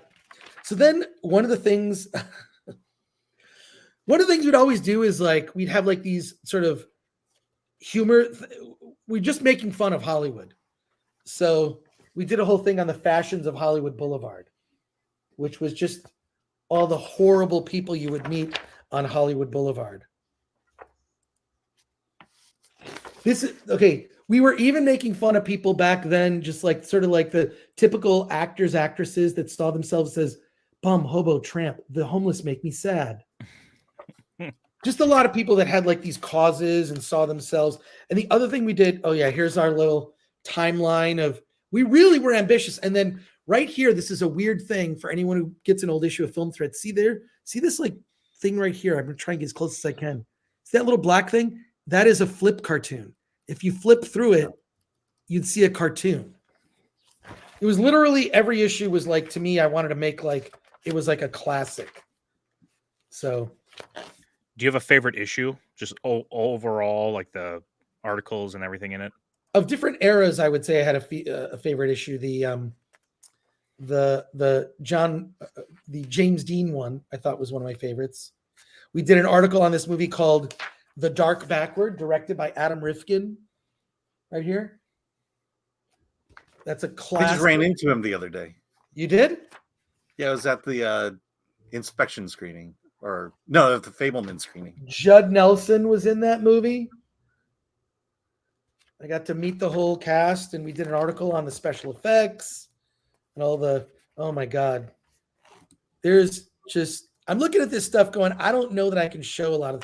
Then we used to do, I'm probably not going to be as long-winded on these other ones because I want to get through them, but all the movie magazines and entertainment movies magazines back in the day, they had the Power 100, the Hot 100, the most awesome people in Hollywood. And I hated those. They were all BS. So what we did was we did an article every year called the Frigid 50, which was the coldest people in Hollywood. The coldest people in Hollywood. Look, here's like even a fake ad. Poor Meryl. Is about Meryl Streep. We're making fun of Meryl Streep in there. But the Frigid 50 were the coldest people in Hollywood, and we would send out a press release. This would make national news. I thought it was a joke. So we would create this whole list of people, things, whatever, called the Frigid 50, and it would make news. It was hysterical how seriously it was taken, like all over the world, like newspapers from Australia would quote from our Frigid 50 list. And it's a list you didn't want to be on. It was people whose careers had gone cold. So maybe you guys should redo that for an episode. Frigid 50 Hollywood. We tried.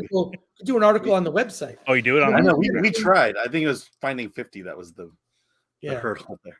Then we did the 8 Ball predicts Hollywood movie hits and misses.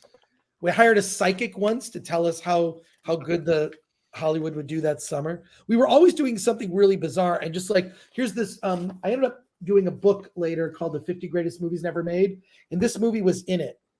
That's an actor named James Lorenz. He did this extended trailer for a movie called Swirly. It's a gangster movie about a guy with an ice cream whose head is like an ice cream cone.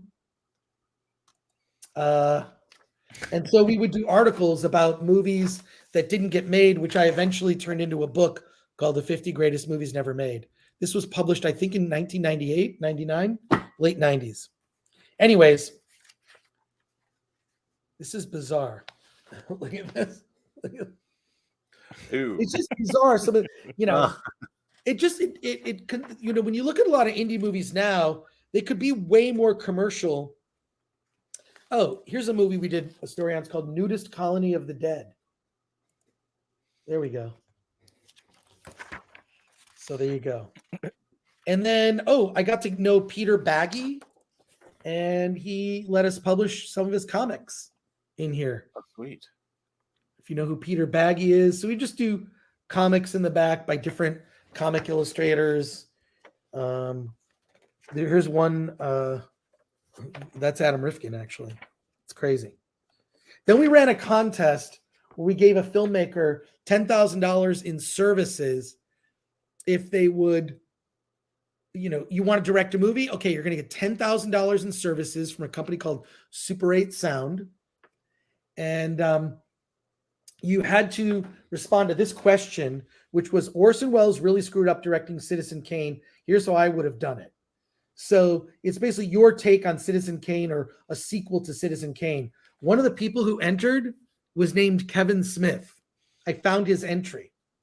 Oh, that's cool. Because I saved everything. So, Gil, I'm signing. You remember what he said?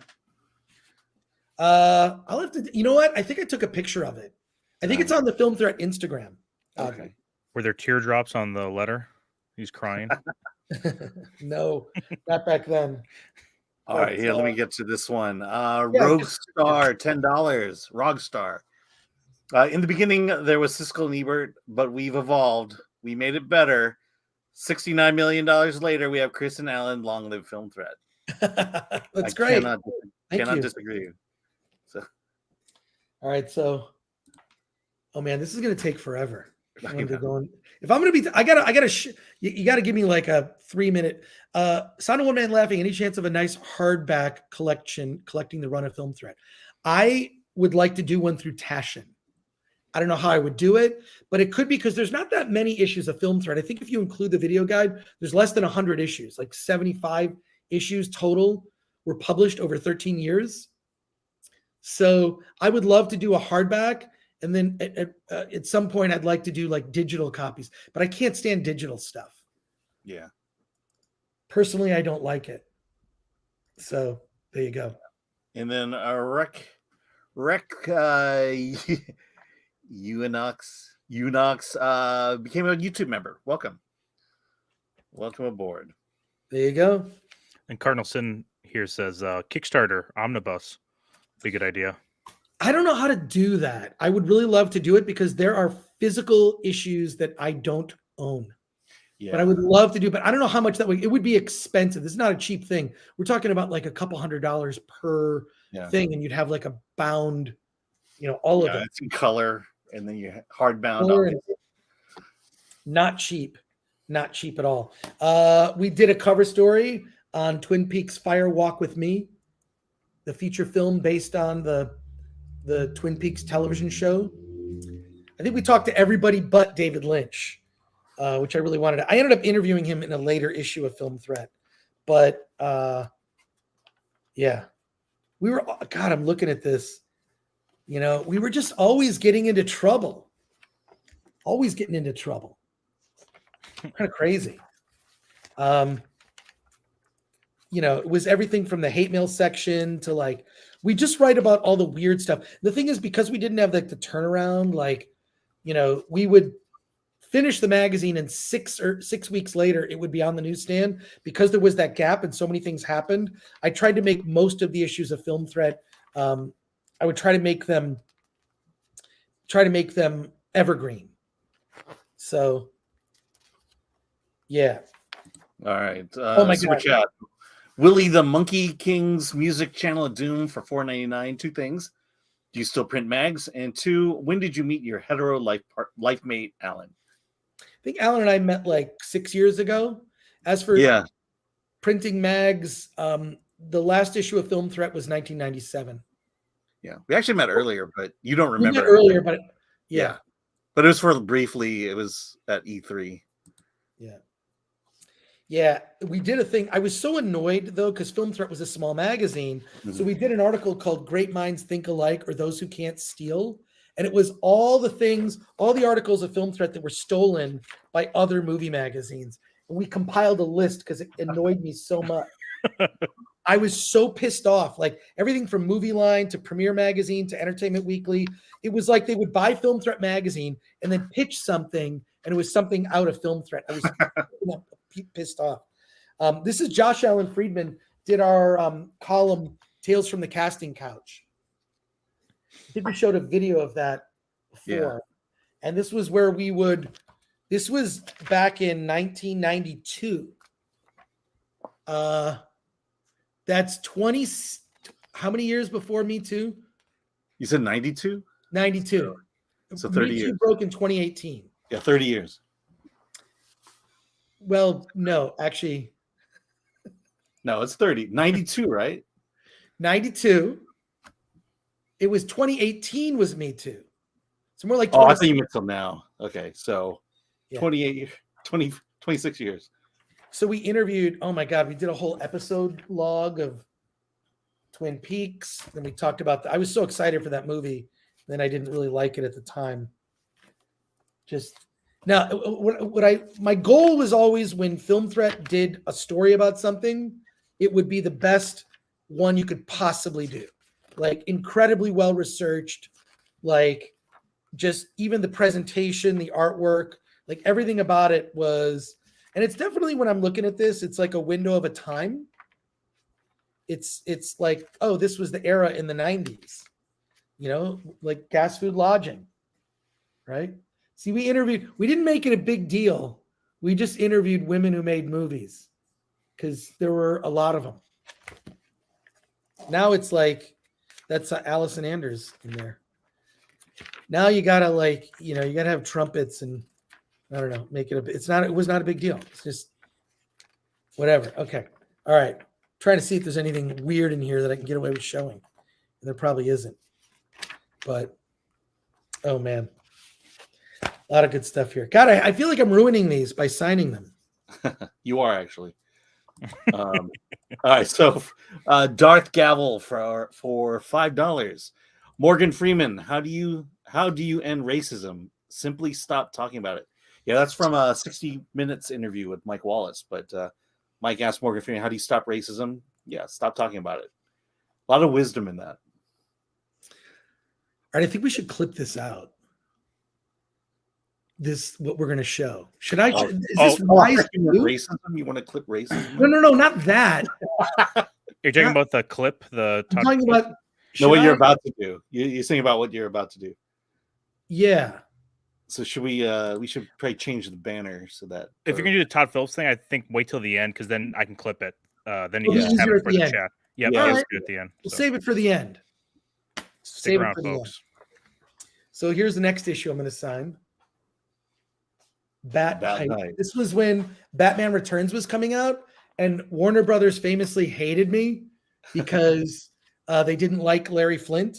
So I thought, well, we wrote all these articles about Batman, but we had no access to anyone at Batman because Warner Brothers hated Film Threat. So we did a series of articles.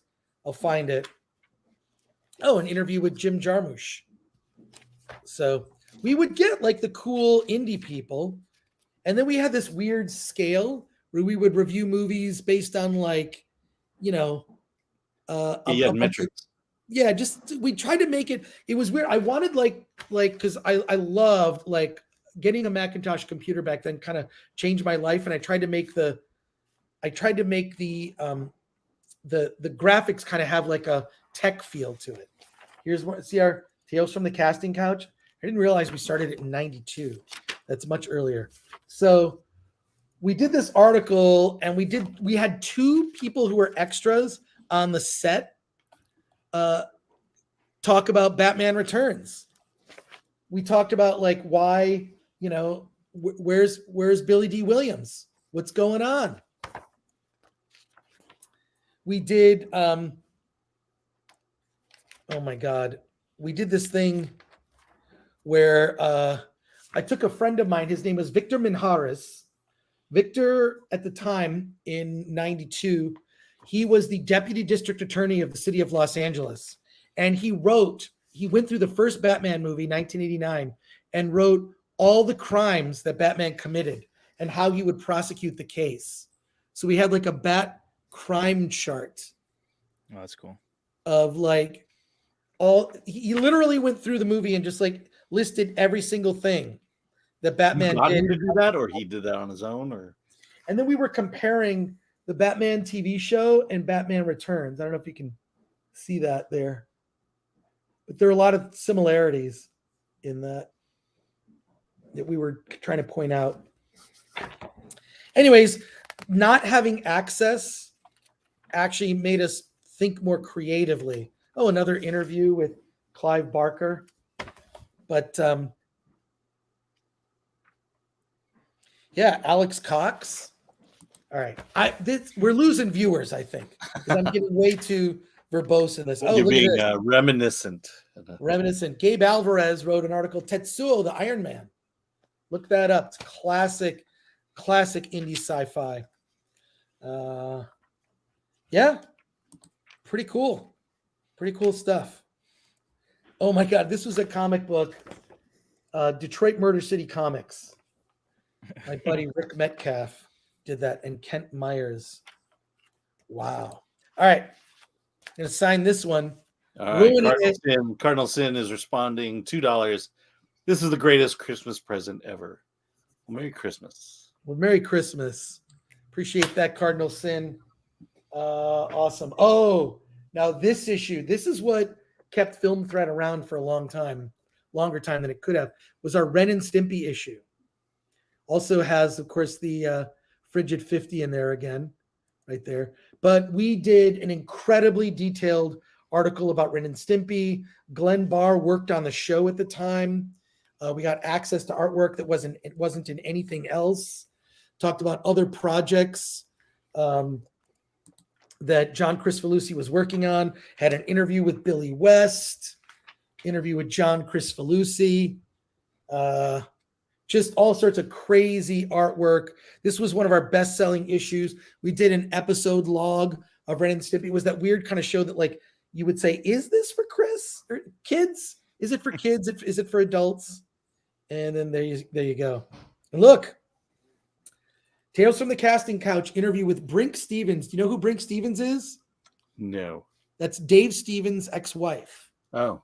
Brink Stevens, also a Scream Queen. And she told us stories. We were the only magazine at the time doing that stuff, by the way. Only magazine doing it. But, oh my God, look. Wow. Leprechaun. Way back when. There's just, every issue is like, wow, this is just, we were really ambitious with what we were trying to do. And then we had this character, Slate Boy. Slate Boy was like our mascot. And our review section in the back of the magazine was called The Final Cut. So we would work, Slate Boy was like an upside down film slate. He was sort of this angry mascot that was sort of throughout the magazine. Oh, look, and I see the flip cartoon there. God, there's so much stuff I did that was like, insane. And then we even had like the Adventures of Slate Boy in comic form. So it was one of those things where it's just like people would read Film Threat cover to cover, and I wanted to give them their money's worth. Oh, real quick, if you guys haven't already, smash the like button. We're really close to hitting 500 likes on this video. So if you just came in, please go ahead, slap it. Serial Mom, John Waters. And want to hear something funny? I sold a TV show to Comedy Central. They advertised. If you look here, be on the Comedy Central / Film Threat Oscars Bash live on Comedy Central. The idea was, oh my God, there's still the card to subscribe. Interview with John Waters in this issue. I did a thing called Award This. I wanted to do a show called Award This. I've heard of that. That's now we've since done.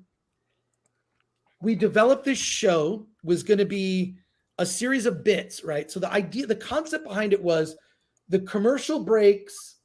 If you watch the Oscars, during the commercial break and the musical numbers, which we all know are boring, you would switch to Comedy Central to watch these comedy bits. One of the comedy bits was going to be me walking up Hollywood Boulevard carrying an Oscar, hugging random strangers like I had just won an Oscar, among other like little pre-recorded comedy bits.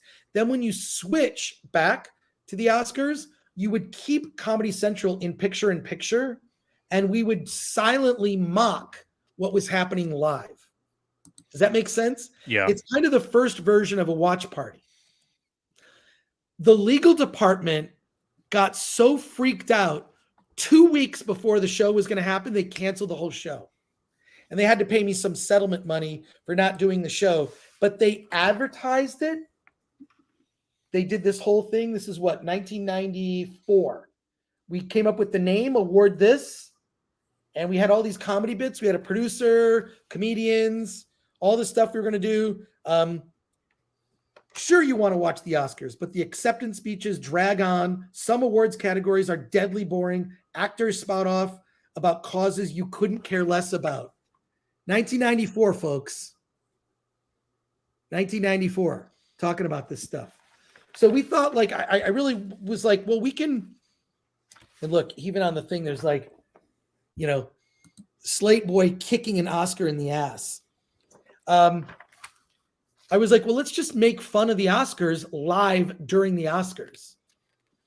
And the legal department got freaked out and canceled the entire thing. It was weird, but that was kind of my, and then I'd done some TV, but mostly like a local TV back then.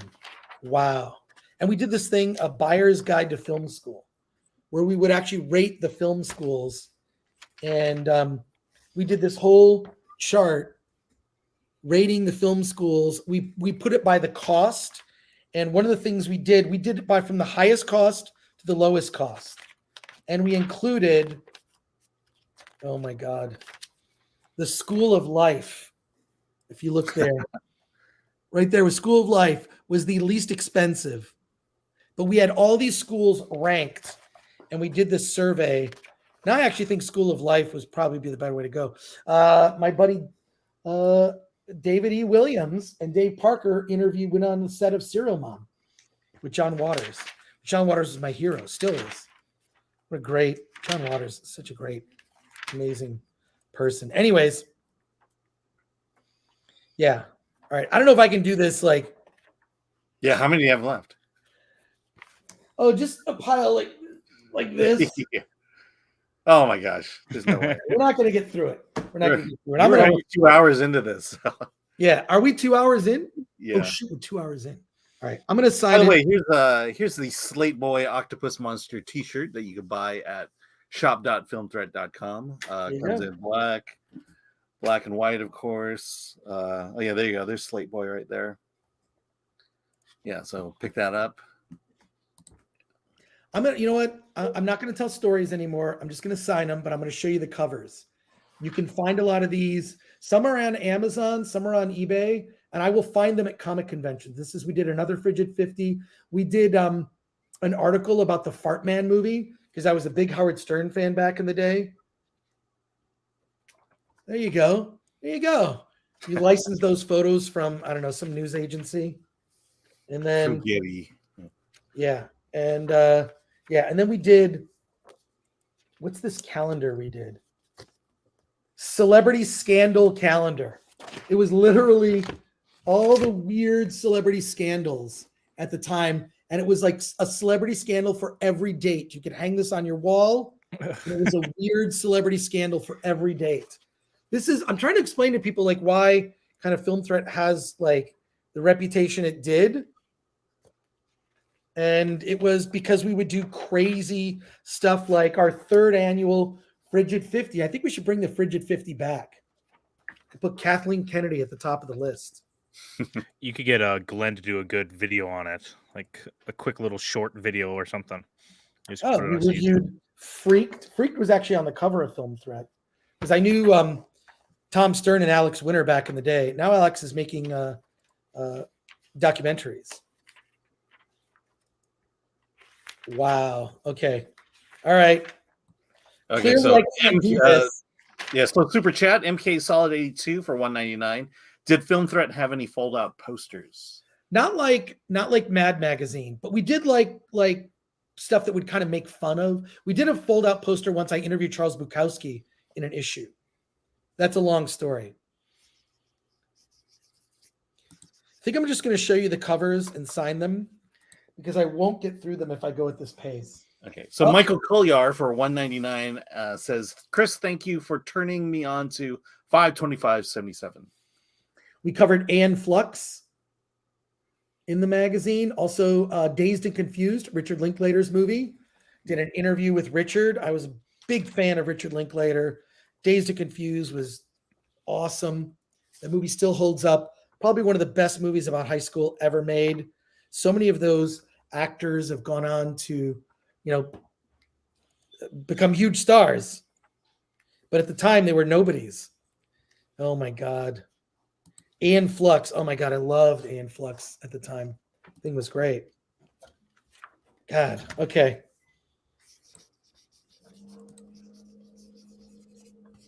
Anything else in the chat? Yeah.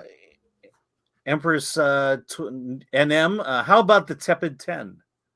We could The shorten it up. 10. I think Frigid 50's got a good ring to it. Yeah. Yeah, it's coming out with 50. That's the problem. Yeah. We did have, I think there's one in our drafts, actually, Alan. We could probably we tried it 1 year, and I'm not sure why. I think I just need to write it myself. Yeah. And just do it. I don't know if there's this issue here, but we did the Fantastic Four issue. I don't know if you can see that. There we go. Yeah, this one Jurassic Park was going to come out. And so instead of that, we couldn't cover that. We covered a movie called Carnosaur from Roger Corman. Here's that freaked issue with Alex Winter and Tom Stern on the cover. That movie's a classic, but it remains unreleased. And we were even doing stuff like, oh my God.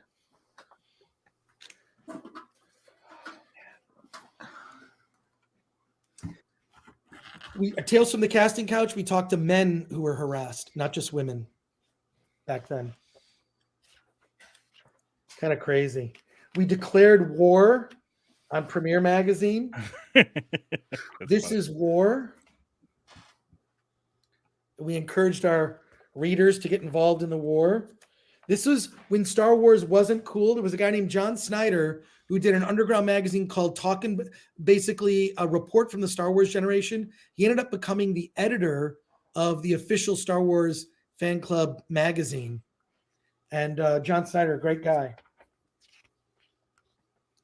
Our Fantastic Four coverage got a lot of attention for that. Yeah, it's crazy. Crazy. And it was a very interactive magazine that talked directly to the audience. That's why we would get like people, I still have saved all these like crazy elaborate letters that we would get were just insane when you look at them. People would they were really just trying to get our attention, and it was a lot of fun. All right. I got to go quicker or it's never going to get done. Weren't you on the set of Army of Darkness? Yes, I was. You got to just pass that issue. Okay. But yeah, here we go. Fantastic Four. People know about that. Yes. Check out the doc on Prime, Amazon Prime. Yes, it's called Doomed. So, yeah. Oh, God. This one really brings back memories. I was on the set. I wrote this article all about being on the set of the original Fantastic Four. So there you go. Oh, there's an article here on the remake of Invasion of the Body Snatchers. Wow, look at that. Interviews with the cast. I just wanted to be really, I remember like some of the other movie magazines were like, how did you get this? It's like, well, I just knew it was happening and I jumped in. So there you go. Oh, interesting. So there's this young filmmaker who was making this movie.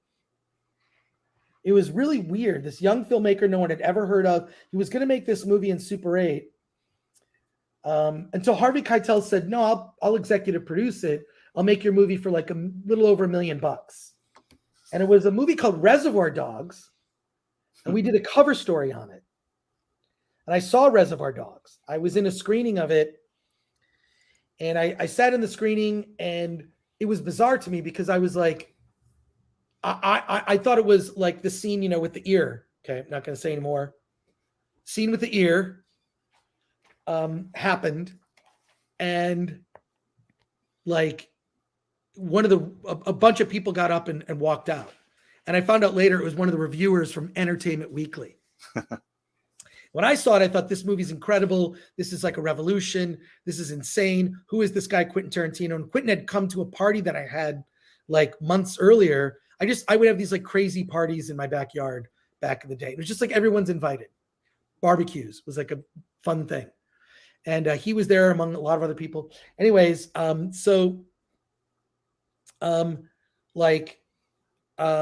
he was there, whatever, and he was going to make the movie in Super 8. Then he ended up making the movie, and here we are. We put it on the cover of Film Thread, and Entertainment Weekly gave Reservoir Dogs kind of a sort of brush off review. And then, of course, when Pulp Fiction came out, it was like a big cover story. So there you go. Yeah, wow.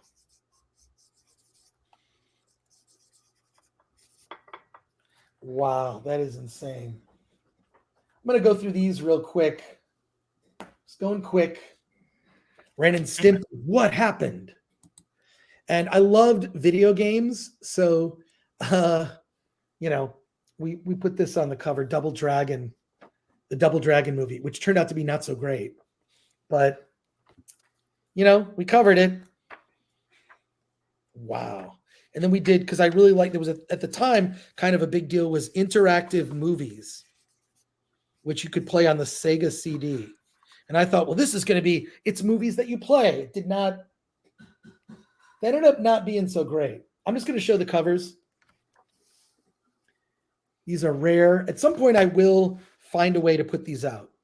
I will.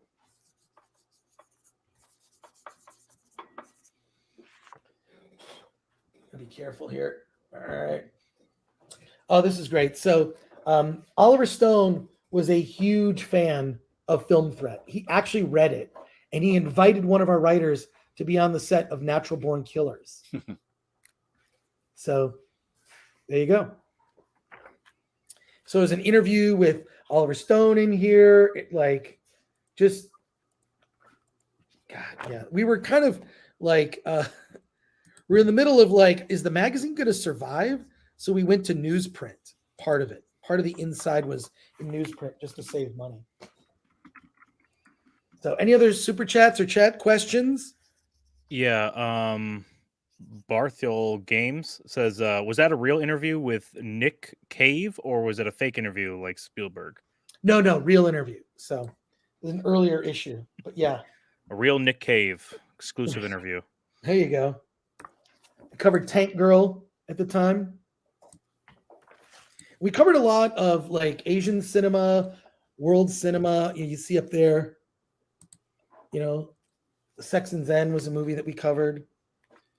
So it was like just anything that was considered alternative culture. Here's covering Crumb, documentary about Robert Crumb.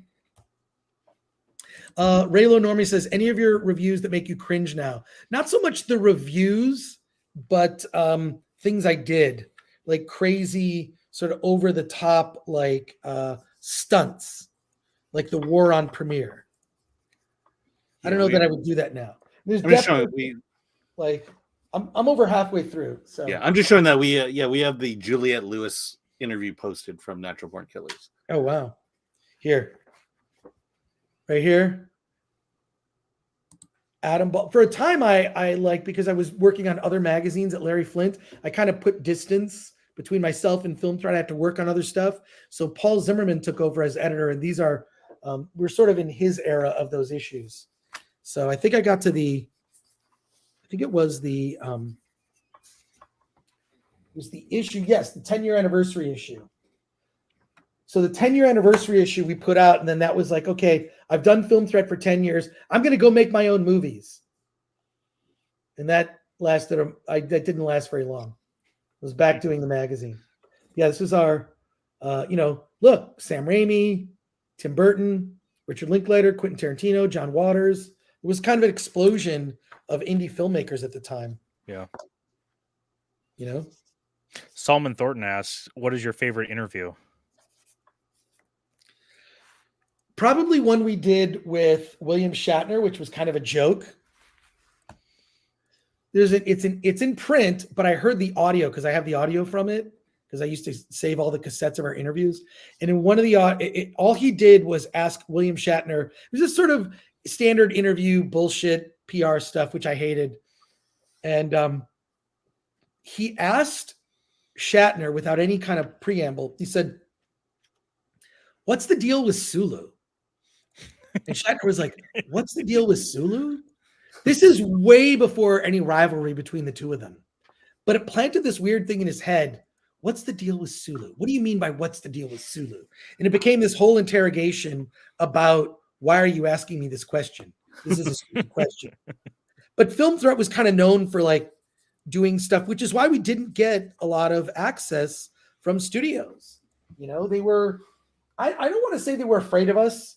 They just actively went out of their way to not help us. Because you weren't necessarily promoting their film. You were looking, you know. Well, there was an understanding that if we are giving you access, you are doing what we want. Right. I wasn't going to do that. So Film Threat definitely had different eras. You know, there was like the zine era, which is literally zine, and then sort of more the comic book, you know, inside era. And then there was the Larry Flynt era, then the splitting, you know, the two magazines, Film Threat Video Guide. Then there was, I left Film Threat for, you know, I don't even think it was a year.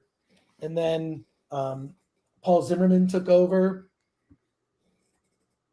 So, and it kind of evolved, but we were there kind of in the early 90s through like 97 with the rise of indie film, right? God, it's just bizarre. Oh, this issue got us a lot of attention. We did an article about the 5-hour version of Apocalypse Now. This is in 1996. We had gotten a bootleg video that someone sent us. We did our research and wrote an article about this 5-hour version of Apocalypse Now. More than a decade later, they released that cut at Cannes and then finally on DVD. So, see, the 5-hour version of Apocalypse Now you must see. Page 28. So, but when I look at this, I look at like, I was always doing things that like, oh, this is going to get us in trouble. And I just feel I made a lot of mistakes and learned a lot of lessons doing Film Threat. It was kind of like I could go to grad school or I could just do a magazine. Mm-hmm. So there you go. But Paul Zimmerman was the one that really championed that article. There you go. And now it's signed. There you go. Yeah. I think you made more money not going to grad school. Exactly. Well, I never really made money on Film Threat. I've made money on other things outside of Film Threat. So like Film Threat got me jobs in television because I'd done television, right? Mm-hmm. Right. That like, they're like, oh, you're an expert because you do Film Threat magazine. How about do this thing on TV? And so basically just led to other work. This was the last issue of Film Threat published by Larry Flynt. And then I got the rights back and I put Steve Buscemi on the cover. Yeah. Sad. Oh, look. Every time I look at this, I'm like, I know that person. I know that filmmaker. Oh, that's cool. Oh, this was a mistake. What an idiot I was. So there you go. I know you got to make mistakes to learn. I wouldn't necessarily call yourself an idiot. Well, my friend Dave Williams said, oh, Film Threat was filled with pointless arrogance. Yeah. I think that was me. This was the last issue of Film Threat ever published. I put this out personally. Courtney Love's on the cover, and as an interesting bookend, it's an interview with her about The People versus Larry Flynt, where she played Althea Flynt. Mm-hmm. And there's an interview with David Cronenberg in here, David Lynch interview. Yeah, I was trying to make it slick and, you know, well, people will take us more seriously if we're slick. That was a mistake. It lasted like 2 issues. I was really proud of this, though. To this day, I still use this. Film Threat t-shirts cure nudity on contact. That's good. Kind of stupid, but What can you say? All right, I'm signing this. We have a super chat here. Bird for $2. How did Film Threat cover the movie Kids from 1995? I don't think it was a cover story. We just covered it like as a review. Mm-hmm. There were a lot of indie movies coming out back then.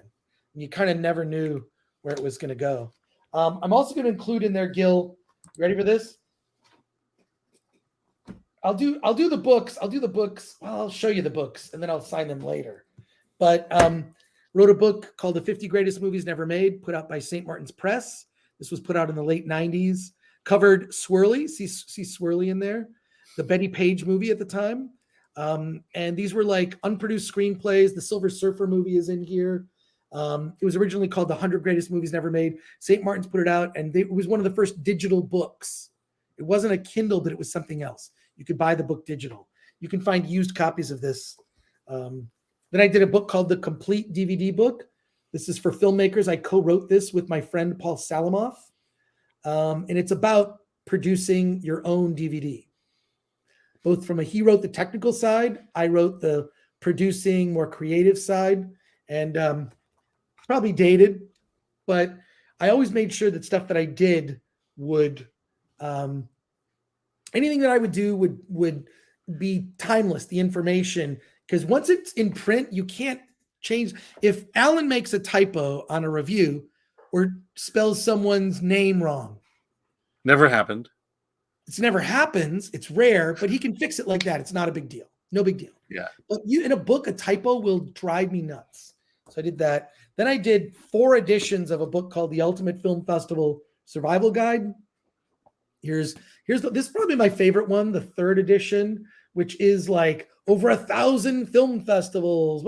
Now the information, the data portion is out of date, but I did interviews with filmmakers, and my intention, because the problem is a lot of filmmakers are inundated with go for your dream. You should go for your dream. Go for your dream. And that's like telling someone, give them enough rope. And you can just make mistakes. But my whole thing was I interviewed filmmakers who both experienced success and failure. Like people whose movies barely got into one festival, whose movies were bad. Because I wanted to include a bunch of different examples. This is probably my favorite edition of that book. And then here's the one that was put out from, who put it out? Watson Guptill. It's what is this? It's a division of one of the big publishers put this out. So this is the last edition, the 4th edition of the Ultimate Film Festival Survival Guide. But as we wrap up, because we're about to wrap up, and special treat, don't go away. Don't go away. We're gonna actually do the credits, and then we're gonna do something special. It'll be like a post-credit scene. Except if you're watching the replay, you don't get to see this. And I'm very sorry. This is a movie that we're going to submit to film festivals probably next year. It's called Film Threat Sucks. This is a prototype poster that we did. And I'm sending these in the package to Cardinal Sin. This is a prototype poster we did that you see there's Slate Boy there with the popcorn. It says Film Threat Sucks. It's popcorn. The truth behind the world's greatest movie magazine. That was not my idea to say that. That was someone else's idea. To be all hype. And then you kind of see you see like magazines in the background. But I'm going to send you one of these, Gil. And this was the prototype poster for a movie that I hope you all get to see it in a year, might be 2 years if it shows up on it. I've been working on this movie for 10 years, digitizing 100 hours of VHS footage from the 90s. So you guys can wait. I'm going to sign those for Cardinal Sin. Let's go through our final chat here, and let's go back to... Yes. Devin Halton for $5. Will we ever get back to those carefree days of the 90s? So much creativity, so many fearless projects. Not the decade, but the feeling. I miss it. I miss it too. It makes me sad because when I look at those old issues of Film Threat that we just went through, it reminds me of this incredibly creative era where people supported each other. We were the lone cheering section for these small indie movies that barely anyone saw. Movies you could buy from a filmmaker's PO box, or you could send it to Film Threat Video Guide. We distributed, I think over 50 movies in that period. And, you know, like I say, including Todd Phillips' like first film. So, yeah, that Carefree era was great because it was very supportive. It was, you just needed a good idea. In my opinion, it was more merit-based than anything else. And the good movies just stood out. And so I don't know how to get to that. I feel like I still have that spirit in me, but I think in general, the world has kind of lost it. The world is political correctness was starting to seep in a little bit at that time, but even then, even then they call, you know, even when I was in college in the 80s, in 84, 85, around then when I started Film Thread, all that political correctness stuff still existed. People that were so academic, I used to call them the smartest dumb people I've ever met because they had no common sense and they had no life experience outside of like getting a ton of free money from the state and then going to college. And I was working 3 jobs when I was in college. Worked at a video store. I had newspaper routes from the time I was 9 until 19. It taught me a lot. And then I also worked on the weekends. I worked at a restaurant as a dishwasher, 2 different restaurants. So kind of going back and forth. Anyways, I know it sounds stupid, but all those things taught me a lot. It taught me to be entrepreneurial. It taught me if I wanted something, I had to work for it. But I was always broke. That's why I'm not so much of a, people made fun of me a couple weeks ago for talking about going to Applebee's with my girlfriend. Like, I'm not a foodie. Like, clearly. I don't mind Applebee's. I'm just saying, like, if it's a choice between Applebee's or getting Krull as a 4K Blu-ray, I might just get Krull. But yeah. So not that like every once in a while will go to a restaurant that is more expensive. But yeah, let's get through the rest of these. Not that many left. Cardinal Sin, Epic for 5. Thank you. Epic Stream. You should clip all the good bits and make a members only video from it. Yeah, let's do that. Flaccid Phoenix, you got plenty of time. Yep. Yeah, Glenn knows us, 2 hours and 11 minutes. So, well, you could probably do some shorts from it and whatever. I mean, we just leave our live streams up. But at a certain point, we're going to be doing more members-only stuff. We want to encourage people to become members and support the channel. So thank you for that, Cardinal Sin. It's coming back to you in a big box with some extra stuff. I think I'll throw in a Film Threat pint glass. We don't even sell those. This is from our party that we have every year called Award This. Award This, an idea I had in 1994. Finally doing now. Thank you, Cardinal Sin. Thank you so much. Couldn't have done this without you because I would never have signed. I would never do that. John Orchard for 10 says, go old, not up. Creatives must lead. What is the worst thing that happens? They don't watch. I keep writing books, just keep going. Life rewards action. Yeah, I think that the whole thing is like a lot of what I see online is like a takedown culture, like getting clout from taking other people down. Something like that recently. There was an attempt at that recently with my friend Rob Burnett. I don't even think Robert Burnett should have even given that any oxygen. I would have completely ignored it. I think that guy's a moron. No one knows what I'm talking about. But I just think that, like, look, just set your sights on a goal to do something. I got Attack of the Doc coming out in April. The Film Threat Sucks documentary we're going to submit to festivals. It'll, fingers crossed, be at a festival sometime in 2024. And there you go. Mark Johnson said, did you interview Charlie Kaufman? I will say this. I don't remember. It is, once we had the website, we interviewed a lot of people. So when people ask me, I feel like Shatner. In episode 7 of the 2nd season of Star Trek, I'm like, looking at this, a lot of this stuff is like, oh, I'm reminded of these things, but I don't know them off the top of my head. MK Solid 82 says, California and LA must have been the coolest place when Chris was getting started back in the day. I remember it was way more fun. There was a culture. There were punk rock like bars. There were like cool restaurants. We would always go to El Coyote, which I went to recently and was like, I can't believe how expensive it was. And that was our dive bar. We would just go to El Coyote. We'd have margaritas, which was like $3, $5. And we would just go to El Coyote. It was a blast. Loved it. Love that place. And yeah, I don't know, very disheartening. There was a culture that was creative where people supported each other. And we would work on our motorcycles on the weekend. Because I was so broke back then, we couldn't afford with my then girlfriend like a second car. So I had a motorcycle and she had the car. And the car was a 1965 Ford Fairlane painted champagne gold. And I had a 1972 Daytona 500 Triumph. And I would ride that to work because I paid $3 a week in gas. I never had to pay for parking because you don't have to pay for parking with a motorcycle. I loved it. So I had a motorcycle for years. And it saved me. And I would just work. We would work on our motorcycles and cars on the weekend. So we'd drink light beer, hang out. We would just yell at each other. Kind of like FNT, the way they talk to each other, sort of the nerd, like we would just say, no, take off the pipes. You need the bearings. That's not how you do that. We would just yell at each other and we get out the book. Like, here's how you're supposed to do it. We'd order parts from Florida, NOS, which stands for New Old Stock. Boy, I sound like a freaking old man now. It's terrible. But, all right, 2 more minutes. We're going to wrap up.